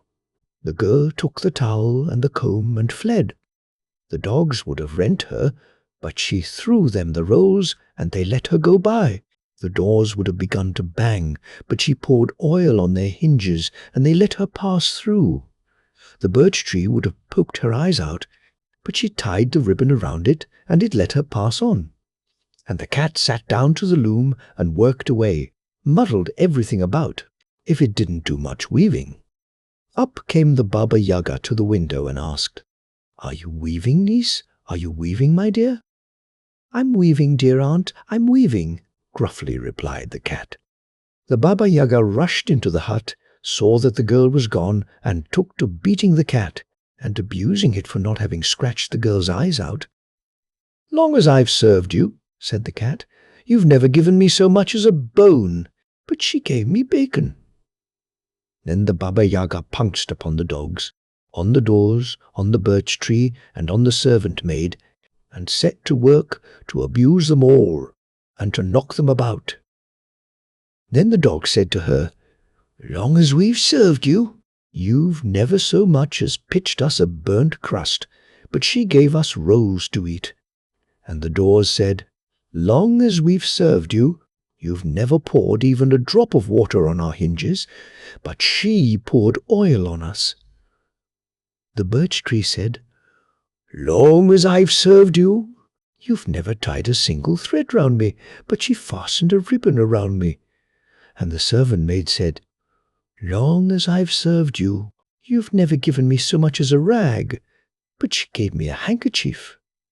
The Baba Yaga, bony of limb, quickly jumped into her mortar, sent it flying along with the pestle, sweeping away the while all traces of its flight with a broom, and set off in pursuit of the girl. Then the girl put her ear to the ground, and when she heard that the Baba Yaga was chasing her, and was now close at hand, she flung down the towel, and it became such a wide river. Up came the Baba Yaga to the river, and gnashed her teeth with spite. Then she went home for her oxen, and drove them to the river. The oxen drank up every drop of the river, and then the Baba Yaga began the pursuit anew. But the girl put her ear to the ground again, and when she heard that the Baba Yaga was near, she flung down the comb, and instantly a forest sprang up, such an awfully thick one. The Baba Yaga began gnawing away at it, but however hard she worked, she couldn't gnaw her way through it, so she had to go back again. But by this time the girl's father had returned home, and he asked, "Where's my daughter?" "She's gone to her aunt's," replied her stepmother. Soon afterwards the girl herself came running home. "Where have you been?" asked her father. "Ah, father," she said, "mother sent me to aunt's to ask for a needle and thread to make me a shift. But aunt's a Baba Yaga, and she wanted to eat me." "And how did you get away, daughter?" "Why, like this," said the girl, and explained the whole matter. As soon as her father had heard all about it, he became wroth with his wife and shot her. But he and his daughter lived on and flourished, and everything went well with them. In one of the numerous variants of this story, the heroine is sent by her husband's mother to the Baba Yagas, and the advice which saves her comes from her husband. The Baba Yaga goes into another room in order to sharpen her teeth, and while she is engaged in that operation, the girl escapes, having previously, by the advice of the cat, to which she had given a lump of butter, spat under the threshold. The spittle answers for her in her absence, behaving as do, in other folk tales, drops of blood, or rags dipped in blood, or apples, or eggs, or beans, or stone images, or wooden puppets. The magic comb and towel, by the aid of which the girl effects her escape, constantly figure in skazkas of this class, and always produce the required effect. A brush, also, is frequently introduced, from each bristle of which springs up a wood. In one story, however, the brush gives rise to mountains, and a golik, or bathroom whisk, turns into a forest. The towel is used, also, for the purpose of constructing or annihilating a bridge. Similar instruments are found in the folk tales of every land, whether they appear as the brush, comb, and mirror of the German water sprite, or the rod, stone, and pitcher of water of the Norse troll, or the knife, comb, and handful of salt which, in the modern Greek story, save Asterinos and Pulya from their fiendish mother, or the twig, the stone, and the bladder of water, found in the ear of the filly, which saves her master from the Gaelic giant, or the brush, comb, and egg, the last of which produces a frozen lake with mirror-smooth surface, whereon the pursuing old Prussian witch slips and breaks her neck, or the wand which causes a river to flow and a mountain to rise between the youth who waves it and the wicked old Rakshasa, who chases him in the Deccan story, or the handful of earth, cup of water, and dry sticks and match, which impede and finally destroy the Rakshasa in the almost identical episode of Somadeva's tale of the Prince of Vardhamana. In each instance, they appear to typify the influence which the supernatural beings to whom they belonged were supposed to exercise over the elements. It has been thought strange that such stress should be laid on the employment of certain toilet articles, to the use of which the heroes of folk tales do not appear to have been greatly addicted. But it is evident that like produces like in the transformation in question. In the oldest form of the story, the Sanskrit, a handful of earth turns into a mountain, a cup of water into a river. Now, metaphorically speaking, a brush may be taken as a miniature wood. The common use of the term brushwood is a proof of the general acceptance of the metaphor. A comb does not at first sight appear to resemble a mountain, but its indented outline may have struck the fancy of many primitive peoples as being a likeness to a serrated mountain range. Thence comes it that in German Kamm means not only a comb, but also, like the Spanish Sierra, a mountain ridge or crest. In one of the numerous stories about the Baba Yaga, 4 heroes are wandering about the world together, when they come to a dense forest in which a small izba, or hut, is twirling round on a fowl's leg. Ivan, the youngest of the party, utters the magical formula, Ispushka, Ispushka. Stand with back to the forest and front towards us, and the hut faces towards them, its doors and windows open of their own accord. The heroes enter and find it empty. One of the party then remains indoors, while the rest go out to the chase. The hero who is left alone prepares a meal, and then, after washing his head, sits down by the window to comb his hair. Suddenly a stone is lifted, and from under it appears a Baba Yaga, driving in her mortar, with a dog yelping at her heels. She enters the hut, and, after some short parley, seizes her pestle and begins beating the hero with it until he falls prostrate. Then she cuts a strip out of his back, eats up the whole of the viands he has prepared for his companions, and disappears. After a time, the beaten hero recovers his senses, ties up his head with a handkerchief, and sits groaning until his comrades return. Then he makes some excuse for not having got any supper ready for them, but says nothing about what has really happened to him. On the next day, the second hero is treated in the same manner by the Baba Yaga, and on the day after that, the third undergoes a similar humiliation. But on the 4th day, it falls to the lot of the young Ivan to stay in the hut alone.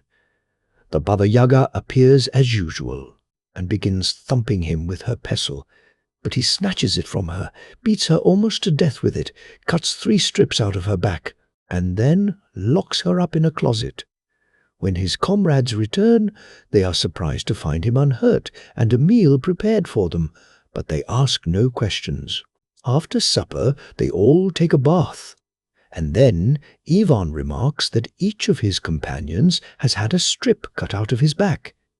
This leads to a full confession, on hearing which Ivan runs to the closet, takes those strips out of the Baba Yaga, and applies them to their backs, which immediately become cured. He then hangs up the Baba Yaga by a cord tied to one foot, at which cord all the party shoot.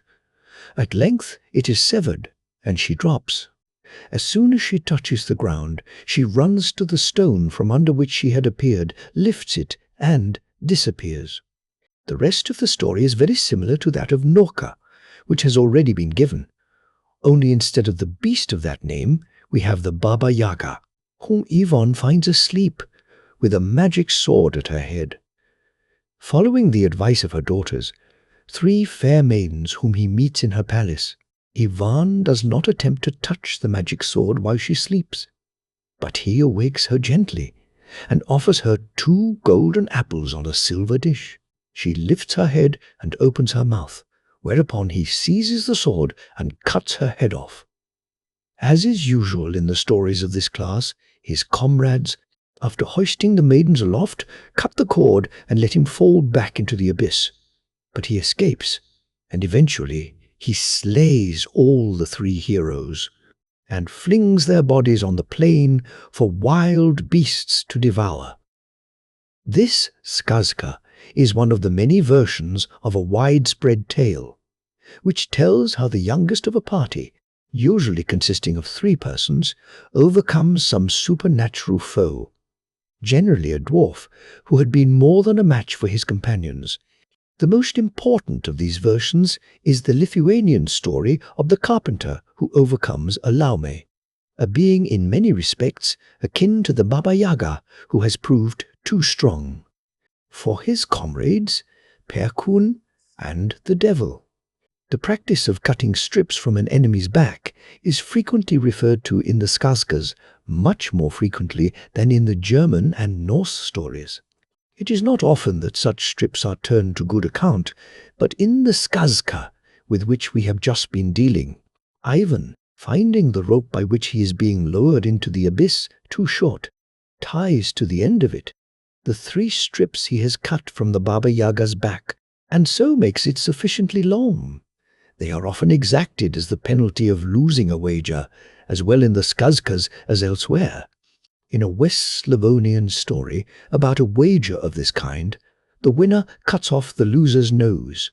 In the Gaelic stories, it is not an uncommon incident for a man to have a strip of skin cut off him from his crown to his soul. The Baba Yaga generally kills people in order to eat them. Her house is fenced about with the bones of the men whose flesh she has devoured. In one story, she offers a human arm, by way of a meal, to a girl who visits her. But she is also represented in one of the stories as petrifying her victims. This trait connects her with Medusa and the 3 sister Baba Yagas with the 3 Gorgones. The Russian Gorgo's method of petrifaction is singular. In the story referred to, Ivan Devich, Ivan the servant maid's son, meets a Baba Yaga, who plucks one of her hairs, gives it to him, and says, "Tie 3 knots and then blow." He does so, and both he and his horse turn into stone. The Baba Yaga places them in her mortar, pounds them to bits, and buries their remains under a stone. A little later comes Ivan Devish's comrade, Prince Ivan. Him also the Yaga attempts to destroy, but he feigns ignorance and persuades her to show him how to tie knots and to blow. The result is that she becomes petrified herself. Prince Ivan puts her in her own mortar and proceeds to pound her therein until she tells him where the fragments of his comrade are and what he must do to restore them to life. The Baba Yaga usually lives by herself, but sometimes she appears in the character of the house mother. One of the skazkas relates how a certain old couple, who had no children, were advised to get a number of eggs from the village, 1 from each house, and to place them under a sitting hen. From the 41 eggs thus obtained and treated are born as many boys, all but 1 of whom develop into strong men. But the 41st long remains a poor weak creature, a kind of hop-o'-my-thumb. They all set forth to seek brides, and eventually marry the 41 daughters of a Baba Yaga. On the wedding night, she intends to kill her sons-in-law, but they, acting on the advice of him who had been the weakling of their party, but who has become a mighty hero, exchange clothes with their brides before lying down to sleep. Accordingly, the Baba Yaga's trusty servants cut off the heads of her daughters instead of those of her sons-in-law. Those youths arise, stick the heads of their brides on iron spikes all round the house, and gallop away. When the Baba Yaga awakes in the morning, looks out of the window, and sees her daughters' heads on their spikes, she flies into a passion, calls for her burning shield, sets off in pursuit of her sons-in-law, and begins burning up everything on all four sides with her shield. A magic, bridge-creating kerchief, however, enables the fugitives to escape from their irritated mother-in-law.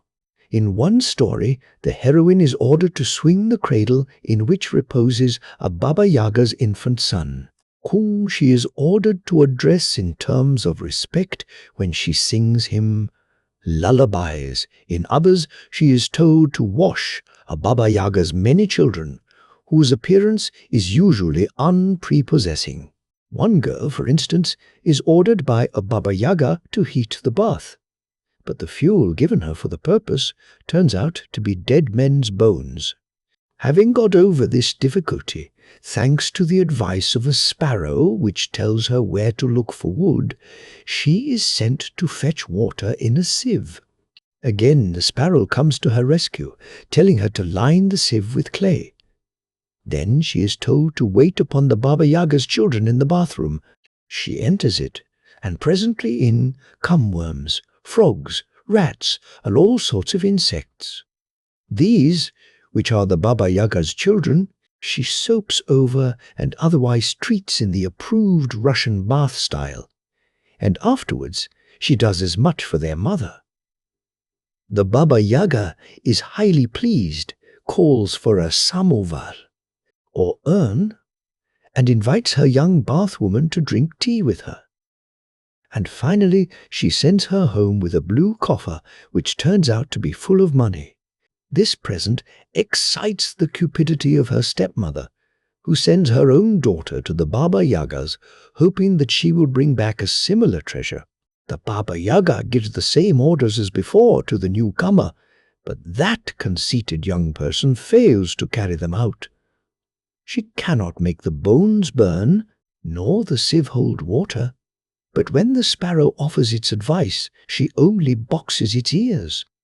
And when the rats, frogs, and all manner of vermin enter the bathroom, she crushed half of them to death, says the story. The rest ran home and complained about her to their mother.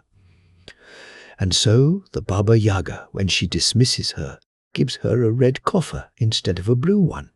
Out of it, when it is opened, issues fire, which consumes both her and her mother.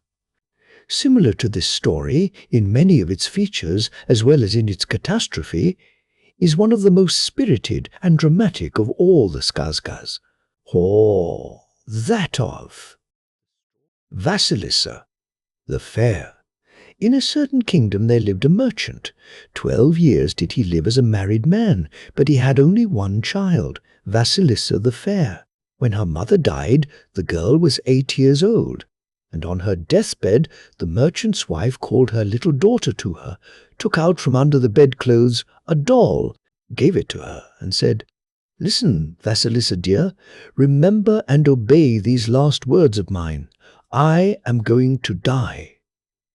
And now, together with my parental blessing, I bequeath to you this doll. Keep it always by you and never show it to anybody. And whenever any misfortune comes upon you, give the doll food and ask its advice. When it has fed, it will tell you a cure for your troubles." Then the mother kissed her child and died. After his wife's death, the merchant mourned for her a befitting time, and then began to consider about marrying again.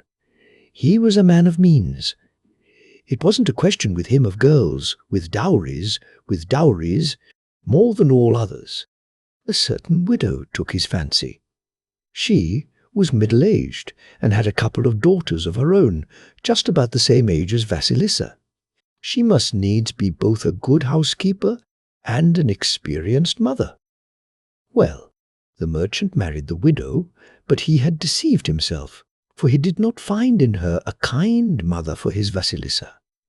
Vasilisa was the prettiest girl in all the village, but her stepmother and stepsisters were jealous of her beauty, and tormented her with every possible sort of toil, in order that she might grow thin from overwork, and be tanned by the sun and the wind. Her life was made a burden to her. Vasilisa bore everything with resignation, and every day grew plumper and prettier, while the stepmother and her daughters lost flesh and fell off in appearance from the effects of their own spite, notwithstanding that they always sat with folded hands like fine ladies. But how did that come about? Why, it was her doll that helped Vasilisa. If it hadn't been for it, however could the girl have got through all her work? And therefore it was that Vasilisa would never eat all her share of a meal, but always kept the most delicate morsel for her doll. And at night, when all were at rest, she would shut herself up in the narrow chamber in which she slept and feast her doll, saying the while, "There, dolly, feed. Help me in my need. I live in my father's house, but never know what pleasure is. My evil stepmother tries to drive me out of the white world. Teach me how to keep alive and what I ought to do." Then the doll would eat, and afterwards give her advice and comfort her in her sorrow, and next day it would do all Vasilisa's work for her. She had only to take her ease in a shady place and pluck flowers, and yet all her work was done in good time. The beds were weeded, and the pails were filled, and the cabbages were watered, and the stove was heated. Moreover, the doll showed Vasilisa herbs, which prevented her from getting sunburnt. Happily did she and her doll live together. Several years went by. Vasilisa grew up and became old enough to be married. All the marriageable young men in the town sent to make an offer to Vasilisa. At her stepmother's daughters, not a soul would so much as look. Her stepmother grew even more savage than before, and replied to every suitor, "We won't let the younger marry before her elders." And after the suitors had been packed off, she used to beat Vasilisa by way of wreaking her spite. Well, it happened one day that the merchant had to go away from home on business for a long time. Thereupon the stepmother went to live in another house, and near that house was a dense forest, and in a clearing in that forest there stood a hut, and in the hut there lived a Baba Yaga. She never let anyone come near her dwelling, and she ate up people like so many chickens. Having moved into the new abode, the merchant's wife kept sending her hated Vasilisa into the forest on one pretence or another. But the girl always got home safe and sound. The doll used to show her the way and never let her go near the Baba Yaga's dwelling. The autumn season arrived. One evening, the stepmother gave out their work to the three girls. One she set to lace-making, another to knitting socks, and the third, Vasilisa, to weaving, and each of them had her allotted amount to do. By and by she put out the lights in the house, leaving only one candle alight where the girls were working, and then she went to bed. The girls worked and worked. Presently the candle wanted snuffing. One of the stepdaughters took the snuffers as if she were going to clear the wick, but instead of doing so, in obedience to her mother's orders, she snuffed the candle out, pretending to do so by accident. "What shall we do now?" said the girls. "There isn't a spark of fire in the house, and our tasks are not yet done. We must go to the Baba Yaga's for a light." "My pins give me light enough," said the one who was making lace. "I shan't go." "And I shan't go either," said the one who was knitting socks. "My knitting needles give me light enough."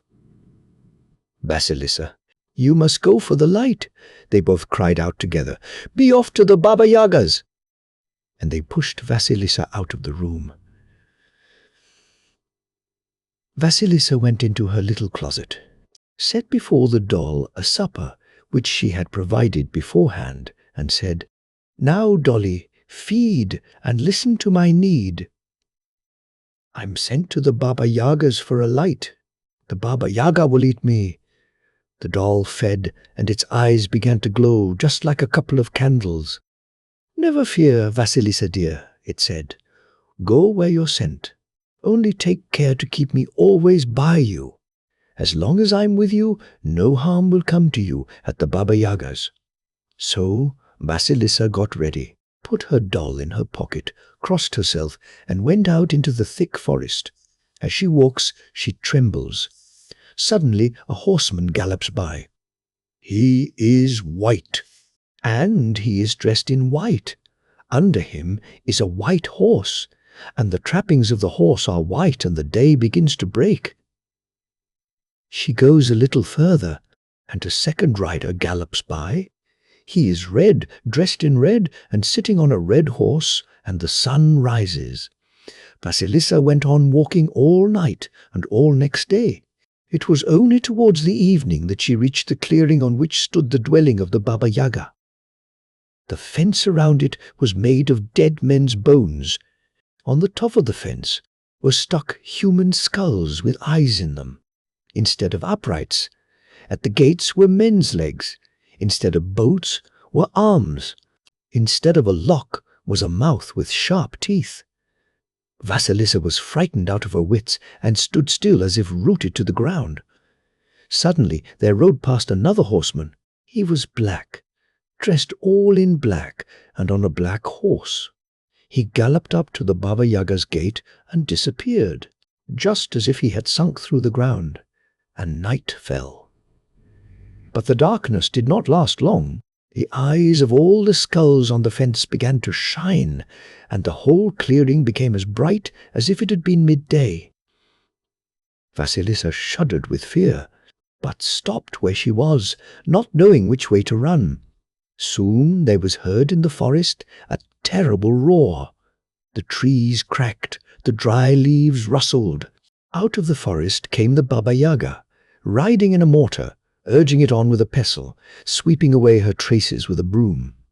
Up she drove to the gate, stopped short, and, snuffing the air around her, cried, "Faugh! Faugh! I smell Russian flesh! Who's there?" Vasilisa went up to the hag in a terrible fright, bowed low before her, and said, "It's me, Granny. My stepsisters have sent me to you for a light." "Very good," said the Baba Yaga. "I know them. If you'll stop a while with me first and do some work for me, I'll give you a light. But if you won't, I'll eat you." Then she turned to the gates and cried, "Ho, thou firm fence of mine, be thou divided, and ye, wide gates of mine, do ye fly open." The gates opened, and the Baba Yaga drove in, whistling as she went, and after her followed Vasilisa, and then everything shut to again. When they entered the sitting room, the Baba Yaga stretched herself out at full length and said to Vasilisa, "Fetch out what there is in the oven, I'm hungry." Vasilisa lighted a splinter at one of the skulls which were on the fence, and began fetching meat from the oven and setting it before the Baba Yaga, and meat enough had been provided for 12 people. Then she fetched from the cellar kvass, mead, beer, and wine. The hag ate up everything, drank up everything. All she left for Vasilisa was a few scraps, a crust of bread and a morsel of sucking pig. Then the Baba Yaga lay down to sleep, saying, "When I go out tomorrow morning, mind you cleanse the courtyard, sweep the room, cook the dinner, and get the linen ready. Then go to the corn bin, take out 4 quarters of wheat, and clear it of other seed. And mind you have it all done. If you don't, I shall eat you." After giving these orders, the Baba Yaga began to snore. But Vasilisa set the remnants of the hag's supper before her doll, burst into tears, and said, "Now, dolly, feed. Listen to my need. The Baba Yaga has set me a heavy task and threatens to eat me if I don't do it all. Do help me." The doll replied, "Never fear, Vasilisa the Fair. Sup, say your prayers, and go to bed. The morning is wiser than the evening. Vasilisa awoke very early, but the Baba Yaga was already up. She looked out of the window. The light in the skull's eyes was going out. All of a sudden, there appeared the white horseman, and all was light. The Baba Yaga went out into the courtyard and whistled before her. Appeared a mortar with a pestle and a broom. The red horseman appeared. The sun rose. The Baba Yaga seated herself in the mortar and drove out of the courtyard, shooting herself along with the pestle, sweeping away her traces with the broom. Vasilisa was left alone. So she examined the Baba Yaga's house, wondered at the abundance there was in everything, and remained lost in thought as to which work she ought to take to first. She looked up. All her work was done already. The doll had cleared the wheat to the very last grain. "Ah, my preserver!" cried Vasilisa. "You've saved me from danger." "All you've got to do now is to cook the dinner," answered the doll, slipping into Vasilisa's pocket. "Cook away in God's name, and then take some rest for your health's sake." Towards evening, Vasilisa got the table ready and awaited the Baba Yaga. It began to grow dusky. The Black Rider appeared for a moment at the gate, and all grew dark. Only the eyes of the skulls sent forth their light. The trees began to crack. The leaves began to rustle. Up drove the Baba Yaga. Vasilisa went out to meet her. "Is everything done?" asks the Yaga. "Please to look for yourself, Granny," says Vasilisa. The Baba Yaga examined everything, was vexed that there was nothing to be angry about, and said, "Well, well, very good." Afterwards she cried, "My trusty servants, zealous friends, grind this my wheat." There appeared 3 pairs of hands, which gathered up the wheat and carried it out of sight. The Baba Yaga supped, went to bed, and again gave her orders to Vasilisa. "Do just the same tomorrow as today.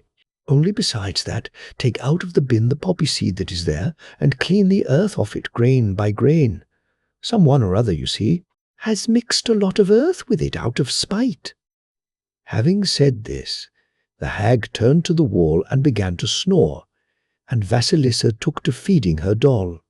The doll fed, and then said to her what it had said the day before, "Pray to God and go to sleep. The morning is wiser than the evening. All shall be done, Vasilisa dear." The next morning, the Baba Yaga again drove out of the courtyard in her mortar, and Vasilisa and her doll immediately did all the work. The hag returned, looked at everything, and cried, "My trusty servants, zealous friends, press forth oil from the poppy seed." 3 pairs of hands appeared, gathered up the poppy seed, and bore it out of sight. The Baba Yaga sat down to dinner. She ate, but Vasilisa stood silently by. "Why don't you speak to me?" said the Baba Yaga. "There you stand like a dumb creature." "I didn't dare," answered Vasilisa. "But if you give me leave, I should like to ask you about something." "Ask away. Only it isn't every question that brings good. Get much to know, and old soon you'll grow." "I only want to ask you, Granny, about something I saw. As I was coming here, I was passed by one riding on a white horse. He was white himself, and dressed in white. Who was he?"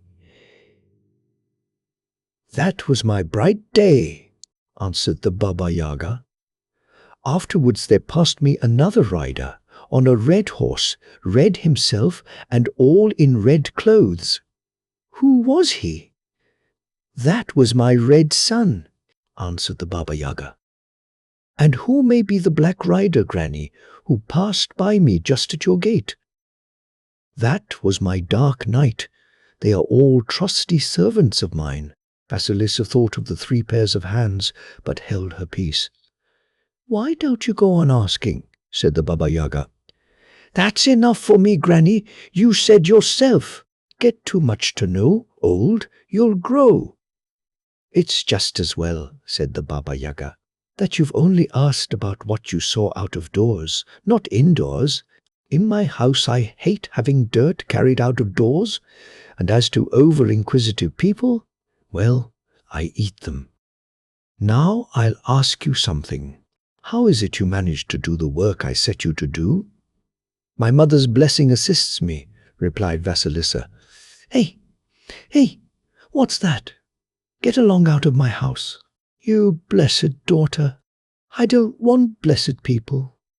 She dragged Vasilisa out of the room, pushed her outside the gates, took one of the skulls with blazing eyes from the fence, stuck it on a stick, gave it to her and said, "Lay hold of that.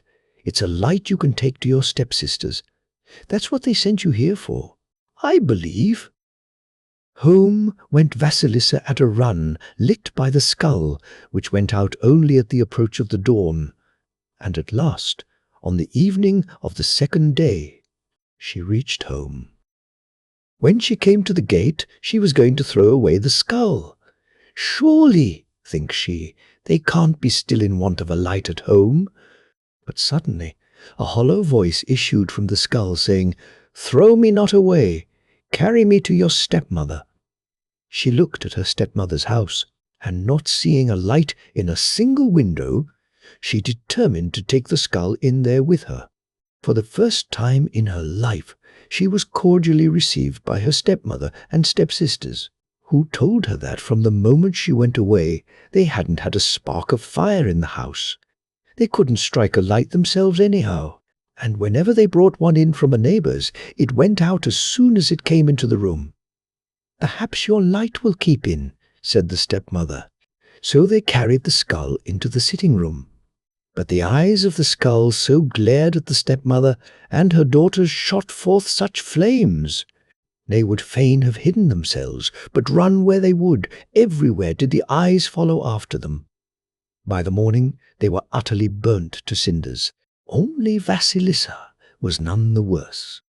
Next morning Vasilisa buried the skull, locked up the house, and took up her quarters in a neighbouring town. After a time she began to work. Her doll made her a glorious loom, and by the end of the winter she had weaved a quantity of linen so fine that it might be passed like thread through the eye of a needle. In the spring, after it had been bleached, Vasilisa made a present of it to the old woman with whom she lodged. The crone presented it to the king, who ordered it to be made into shirts. But no seamstress could be found to make them up until the linen was entrusted to Vasilisa.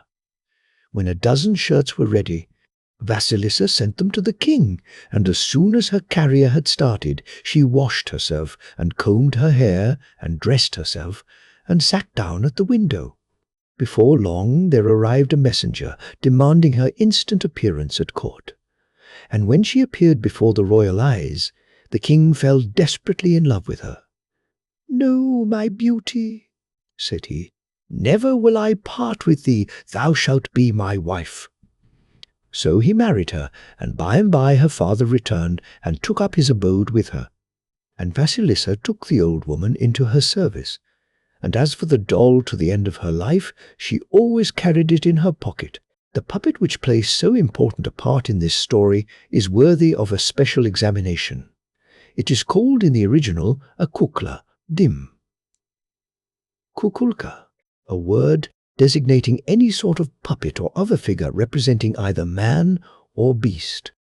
In a Little Russian variant of one of those numerous stories, current in all lands, which commence with the escape of the heroine from an incestuous union, a priest insists on marrying his daughter.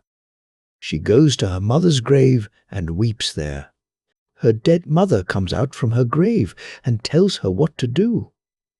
The girl obtains from her father a rough dress of pig's skin and 2 sets of gorgeous apparel.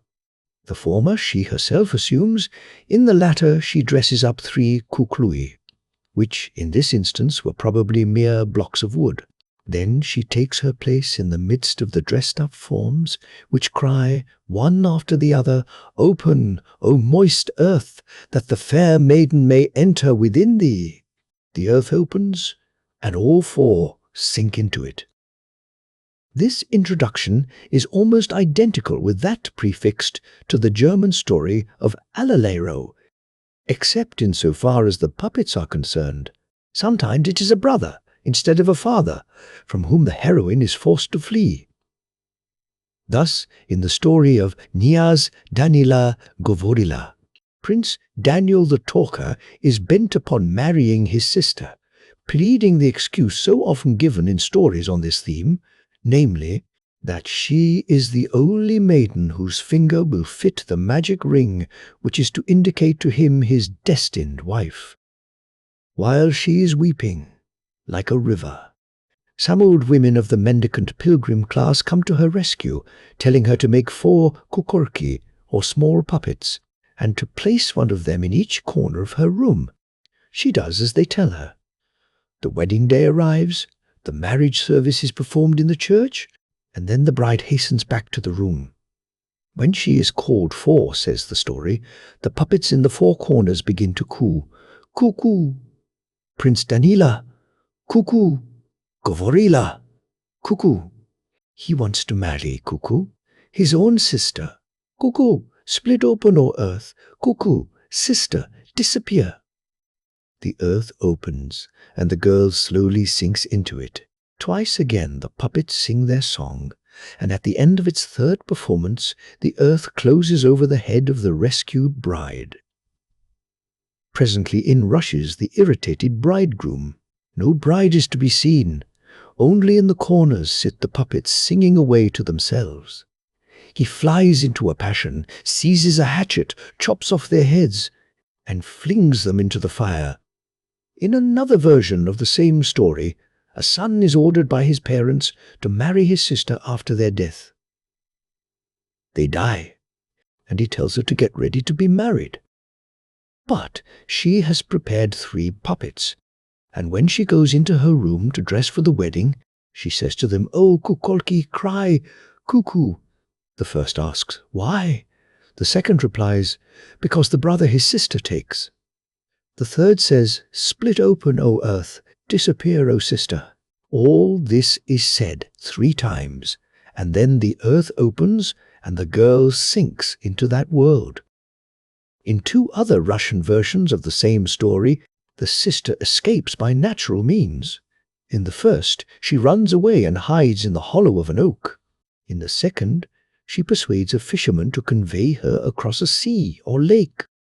In a Polish version, the sister obtains a magic car which sinks underground with her, while the spot on which she has spat replies to every summons which is addressed to her.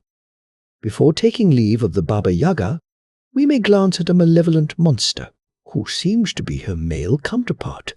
He appears, however, to be known in South Russia only. Here is an outline of the contents of the solitary story in which he is mentioned. There were 2 old folks with whom lived 2 orphan grandchildren, charming little girls. One day, the youngest child was sent to drive the sparrows away from her grandfather's peas. While she was thus engaged, the forest began to roar, and out from it came Velioka, of vast stature, one-eyed, crook-nosed, bristly-headed, with tangled beard and moustaches 1/2 an ell long, and with a wooden boot on his one foot, supporting himself on a crutch, and giving vent to a terrible laughter. And Velioka caught sight of the little girl and immediately killed her with his crutch. And afterwards he killed her sister also, and then the old grandmother. The grandfather, however, managed to escape with his life, and afterwards, with the help of a drake and other aiders, he wreaked his vengeance on the murderous Velioka. We will now turn to another female embodiment of evil, frequently mentioned in the Skazkas the Witch. She so closely resembles the Baba Yaga, both in disposition and in behavior, that most of the remarks which have been made about that wild being apply to her also. In many cases, indeed, we find that one version of a story will allot to a Baba Yaga the part which, in another version, is played by a witch. The name which she bears, that of Viedma, is a misnomer. It properly belongs either to the wise woman or prophetess of old times, or to her modern representative, the woman to whom Russian superstition attributes the faculties and functions ascribed in olden days by most of our jurisprudence, in more recent times by a few of our rustics, to our own witch. The supernatural being who, in folk tales, sways the elements and preys upon mankind, is most inadequately designated by such names as Viedma, Hexi, or Witch, suggestive as those now homely terms are of merely human, though diabolically intensified malevolence. Far more in keeping with the vastness of her powers and the vagueness of her outline are the titles of Baba Yaga, Lamia, Striga, Trollwife, Ogress, or Dragoness, under which she figures in various lands.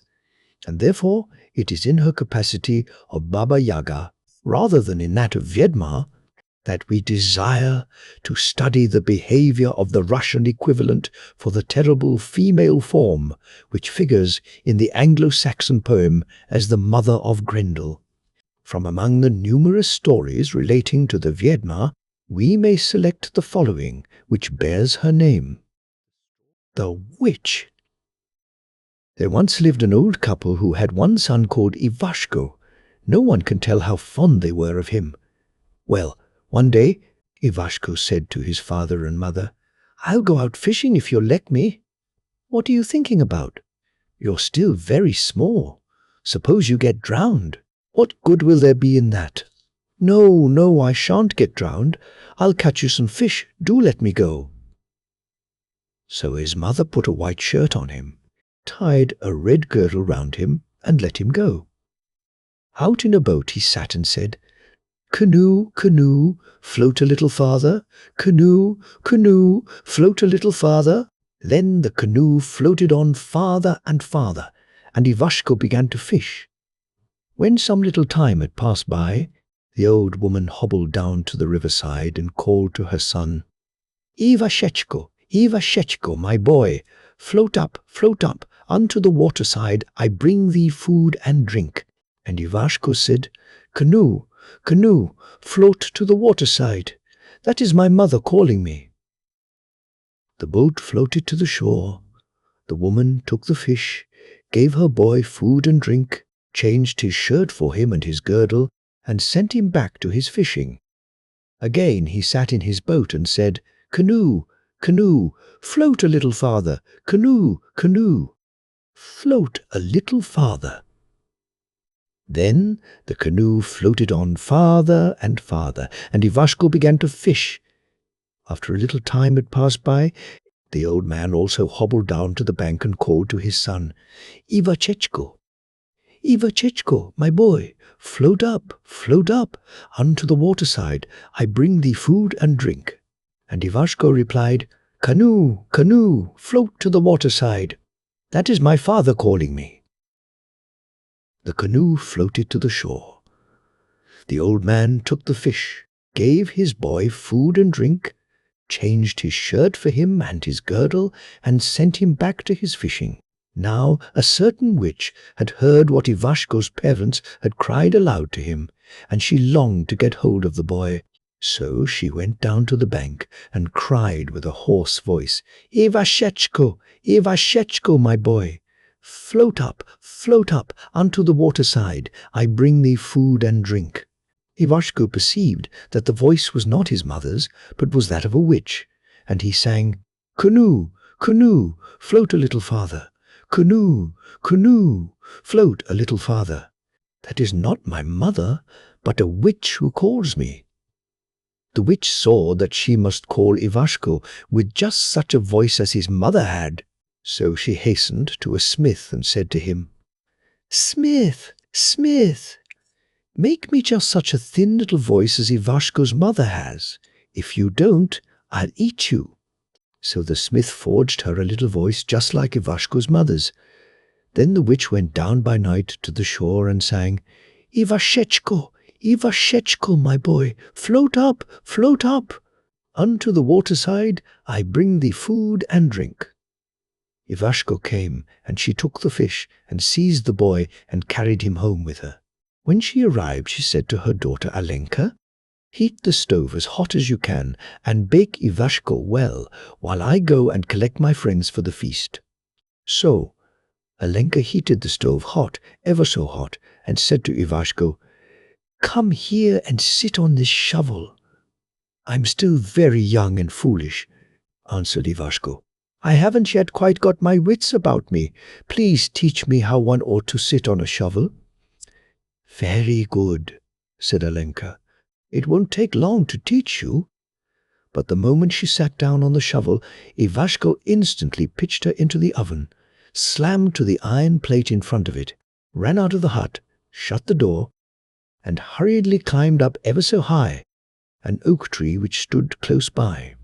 Presently the witch arrived with her guests and knocked at the door of the hut, but nobody opened it for her.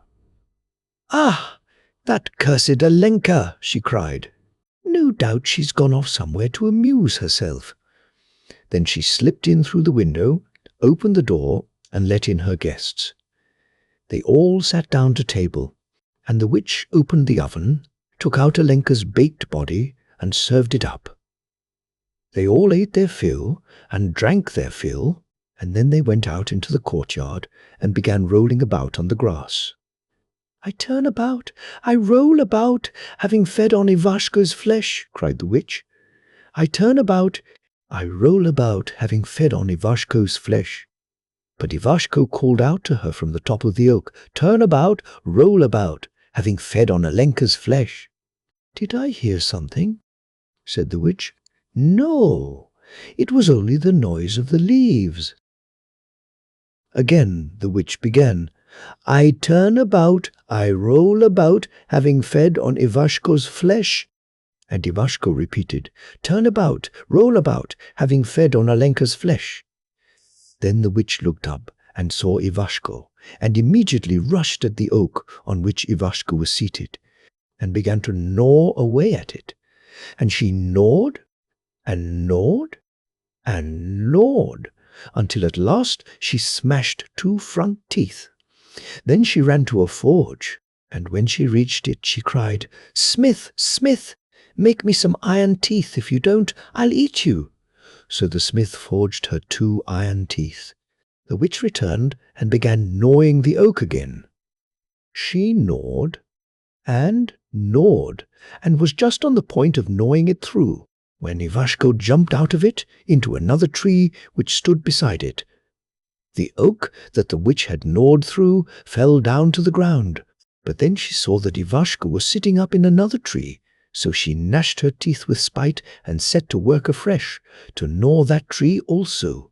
She gnawed and gnawed and gnawed, broke 2 lower teeth, and ran off to the forge. "Smith, smith," she cried when she got there, "make me some iron teeth." "If you don't, I'll eat you." The smith forged 2 more iron teeth for her. She went back again, and once more began to gnaw the oak. Ivashko didn't know what he was to do now. He looked out and saw that swans and geese were flying by, so he called to them imploringly, "Oh, my swans and geese, take me on your pinions. Bear me to my father and my mother, to the cottage of my father and my mother, there to eat and drink and live in comfort." "Let those in the center carry you," said the birds. Ivashko waited. A second flock flew past, and he again cried imploringly, "Oh, my swans and geese, take me on your pinions. Bear me to my father and my mother, to the cottage of my father and my mother, there to eat and drink and live in comfort." "Let those in the rear carry you," said the birds. Again Ivashko waited. A third flock came flying up, and he cried, "Oh, my swans and geese, take me on your pinions. Bear me to my father and my mother, to the cottage of my father and my mother, there to eat and drink and live in comfort." And those swans and geese took hold of him and carried him back, flew up to the cottage, and dropped him in the upper room. Early the next morning his mother set to work to bake pancakes, baked them, and all of a sudden fell to thinking about her boy. "Where is my Ivashko?" she cried. "Would that I could see him, were it only in a dream." Then his father said, "I dreamed that swans and geese had brought our Ivashko home on their wings." And when she had finished baking the pancakes, she said, "Now then, old man, let's divide the cakes. There's for you, father. There's for me. There's for you, father. There's for me." "And none for me," called out Ivashko. "There's for you, father," went on the old woman. "There's for me." "And none for me," repeated the boy. "Why, old man," said the wife, "go and see whatever that is up there." The father climbed into the upper room, and there he found Ivashko. The old people were delighted, and asked their boy about everything that had happened. And after that he and they lived on happily together. That part of this story which relates to the baking and eating on the witch's daughter is well known in many lands. It is found in the German Hänsel und Gretel, Grimm, K.M. No, and E. P., where a number of parallels are mentioned in the Norse Askeladd, Asbjörnsen and Moe, No Decent, Boots and the Troll, No, where a troll's daughter is baked, and Smørbuk, Aspi, and Moe, No, Docent, Buttercup, No, in which the victim is daughter of a Hawkjöring, another name for a troll wife, in the Servian story of the stepmother, and C. Vuk Karadzic, No, P., in which two Shivuti or Jews are tricked into eating their baked mother. In the modern Greek stories, Hahan, No, and E, P, are, in which the hero bakes a Drakahina, while her husband, the Drakos, is a church, a Lamiopola. During the absence of the Lamia, her mother, and in the Albanian story of Ogun Hwendin, Han, No, in which the heroine gets rid in a similar manner of Maro, the daughter of that four-eyed Prosychienesa. See note II. Afanasieff also refers I, P, to Haltrick, No, and Haupt and Schmaler, I, P. He also mentions a similar tale about a giantess existing among the Baltic Kashubs. See also the end of the song of Tardanak, showing how he killed the seven-headed Jelbigan. Radloff, I, P. A variant of this story, from the Chernigov government, begins by telling how two old people were childless for a long time. At last the husband went into the forest, felled wood, and made a cradle. Into this his wife laid one of the logs he had cut, and began swinging it, crooning the while a rune beginning, "Swing, blocky dear, swing."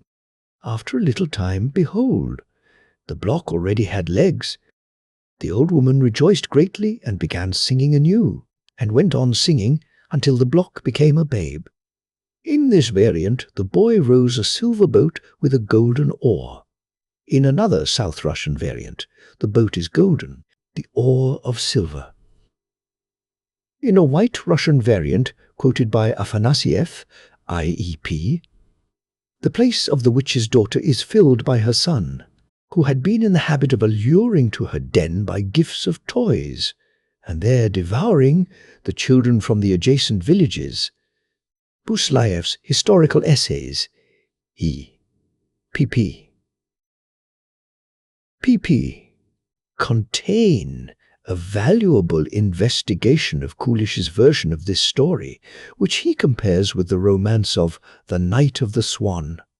In another of the variants of this story, Ivanushka is the son of a Baruinya or lady, and he is carried off in a whirlwind by a Baba Yaga. His three sisters go to look for him, and each of them in turn finds out where he is and attempts to carry him off. After sending the Baba Yaga to sleep and smearing her eyelids with pitch. But the two elder sisters are caught on their way home by the Baba Yaga and terribly scratched and torn.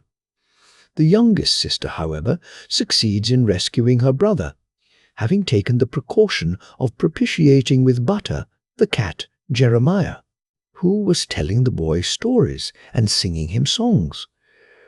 When the Baba Yaga awakes, she tells Jeremiah to scratch her eyes open, but he refuses, reminding her that, long as he has lived under her roof, she has never in any way regaled him, whereas the fair maiden had no sooner arrived than she treated him to butter.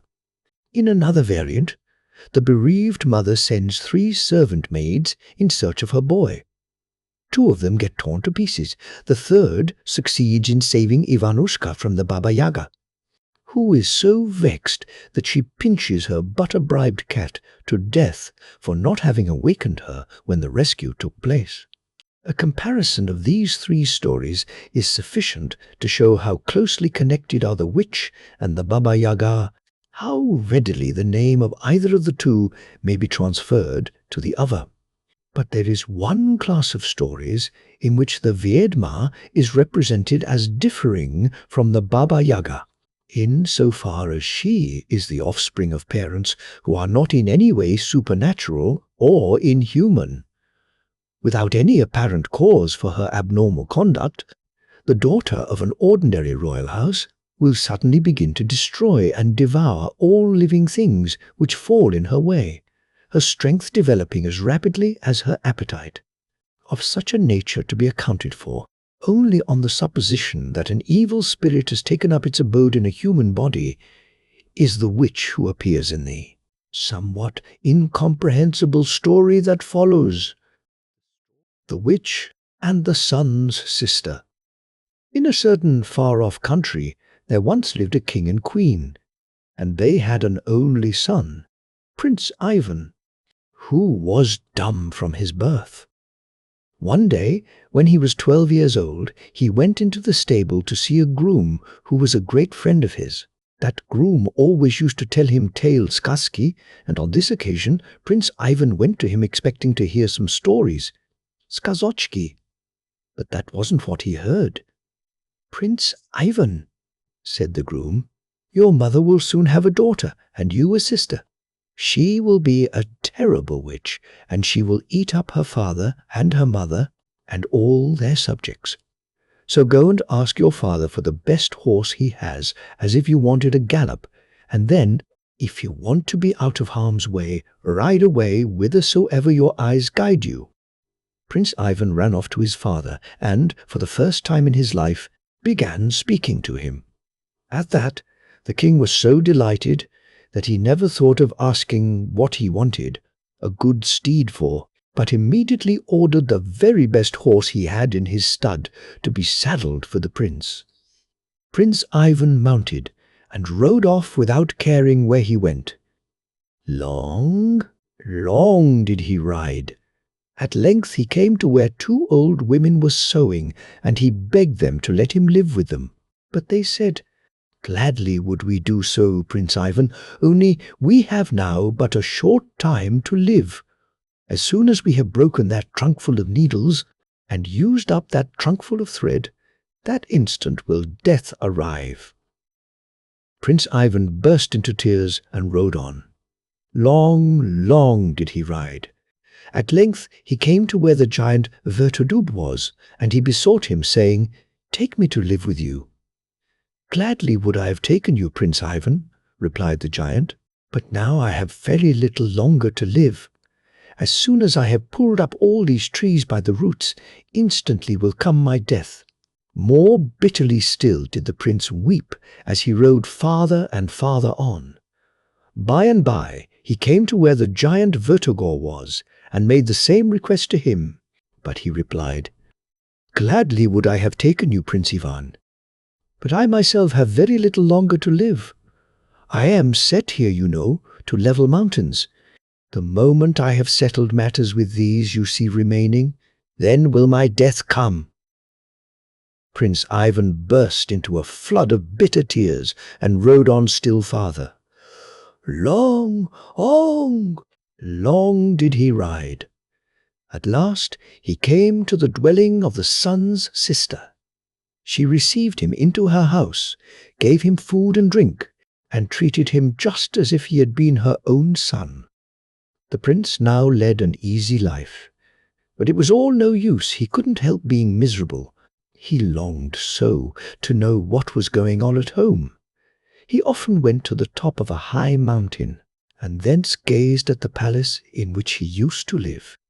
And he could see that it was all eaten away. Nothing but the bare walls remained. Then he would sigh and weep. Once when he returned after he had been thus looking and crying, the sun's sister asked him, "What makes your eyes so red today?" "Prince Ivan, the wind has been blowing in them," said he. The same thing happened a second time. Then the sun's sister ordered the wind to stop blowing. Again, a third time did Prince Ivan come back with a blubbered face. This time there was no help for it. He had to confess everything. And then he took to entreating the sun's sister to let him go, that he might satisfy himself about his old home. She would not let him go, but he went on urgently entreating. So at last he persuaded her, and she let him go away to find out about his home. But first she provided him for the journey with a brush, a comb, and 2 youth-giving apples. However old anyone might be, let him eat one of these apples. He would grow young again in an instant. Well, Prince Ivan came to where Vertogor was. There was only just one mountain left. He took his brush and cast it down on the open plain. Immediately there rose out of the earth, goodness knows whence, high, ever so high mountains, their peaks touching the sky. And the number of them was such that there were more than the eye could see. Vertogor rejoiced greatly and blithely recommenced his work. After a time, Prince Ivan came to where Vertodub was, and found that there were only 3 trees remaining there. So he took the comb and flung it on the open plain. Immediately from somewhere or other there came a sound of trees, and forth from the ground arose dense oak forests, each stem more huge than the other.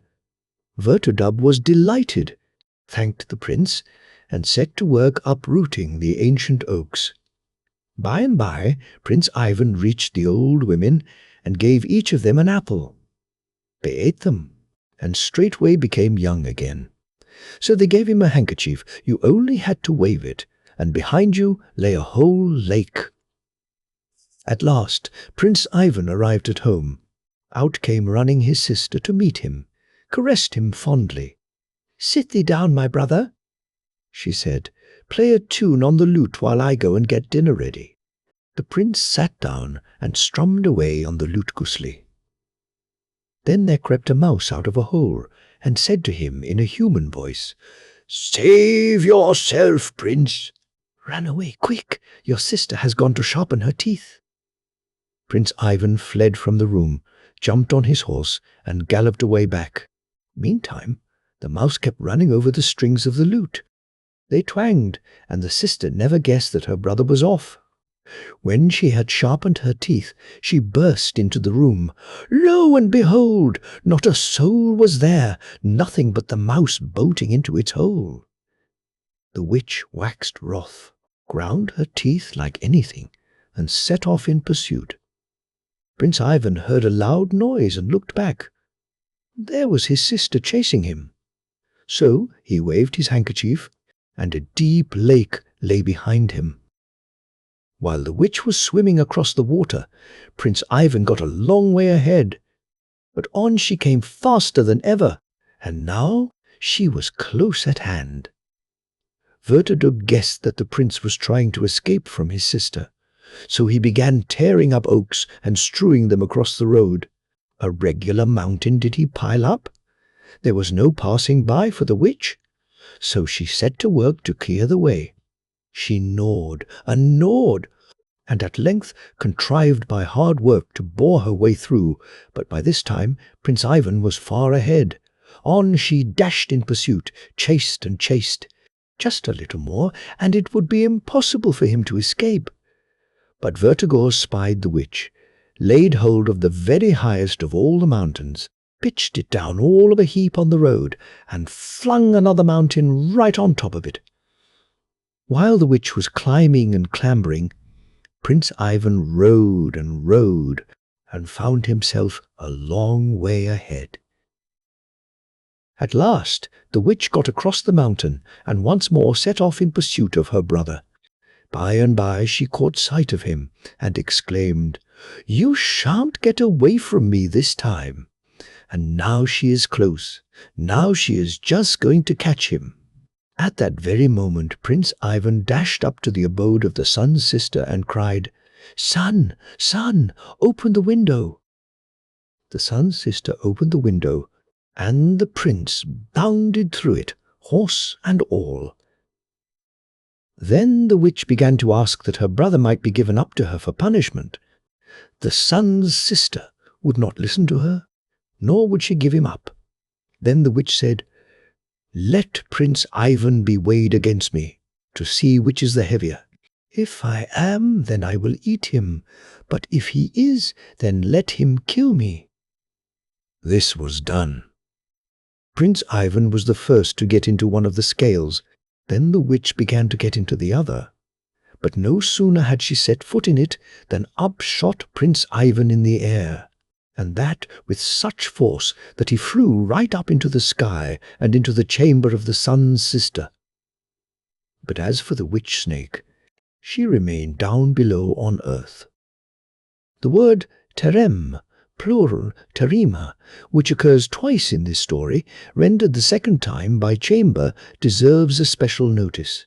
It is defined by Dahl, in its antique sense, as a raised, lofty habitation, or part of one, a boyar's castle, a seigneur's house, the dwelling place of a ruler within a fortress, N.C. The terem of the women, sometimes styled of the girls, used to comprise the part of a seigneur's house on the upper floor, set aside for the female members of his family. Dahl compares it with the Russian turma, a prison, and the German therm. But it seems really to be derived from the Greek prosteromnon. Anything closely shut fast or closely covered, a room, chamber, and sea. That part of the story which refers to the cannibal princess is familiar to the modern Greeks. In the Siriote tale of the Strigla, Han, no, a princess devours her father and all his subjects. Her brother, who had escaped while she was still a babe, visits her and is kindly received. But while she is sharpening her teeth with a view towards eating him, a mouse gives him a warning which saves his life. As in the Russian story, the mouse jumps about on the strings of a lute in order to deceive the witch, so in the Greek it plays a fiddle. But the Greek hero does not leave his sister's abode. After remaining concealed one night, he again accosts her. She attempts to eat him, but he kills her. In a variant from Epirus Heihan, I.I.P., the cannibal princess is called a Chosusissa. Her brother climbs a tree, the stem of which she gnaws almost asunder, but before it falls, a Lamia comes to his aid and kills his sister. Afanasieff, Veep, identifies the sun's sister with the dawn. The following explanation of the skazka, with the exception of the words within brackets, is given by A. de Gubernatis, Zool. Myth. I. Ivan is the sun. The aurora or dawn is his true sister. At morning, near the abode of the aurora, that is, in the east, the shades of night, his witch or false sister, go underground. And the sun arises to the heavens. This is the mythical pair of scales. Thus, in the Christian belief, Saint Michael weighs human souls. Those who weigh much sink down into hell, and those who are light arise to the heavenly paradise.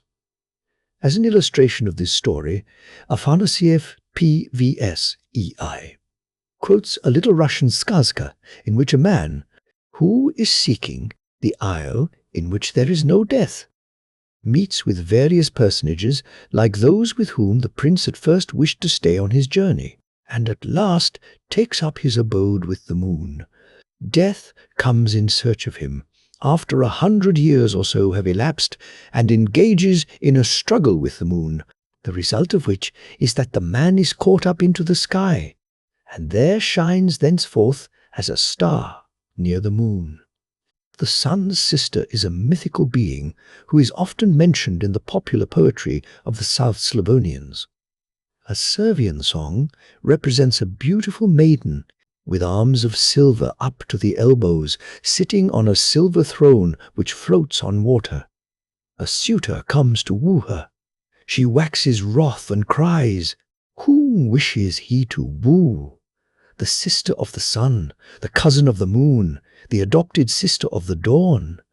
Then she flings down 3 golden apples, which the marriage proposes. Attempt to catch, but 3 lightnings flash from the sky and kill the suitor and his friends. In another Servian song, a girl cries to the sun, "O brilliant sun!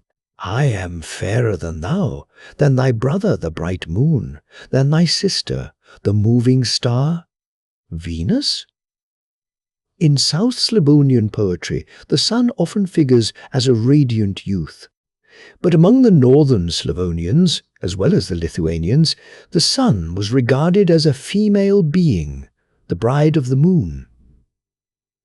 "Thou askest me of what race, of what family I am," says the fair maiden of a song preserved in the Tambov government. "My mother is the beauteous sun, and my father the bright moon.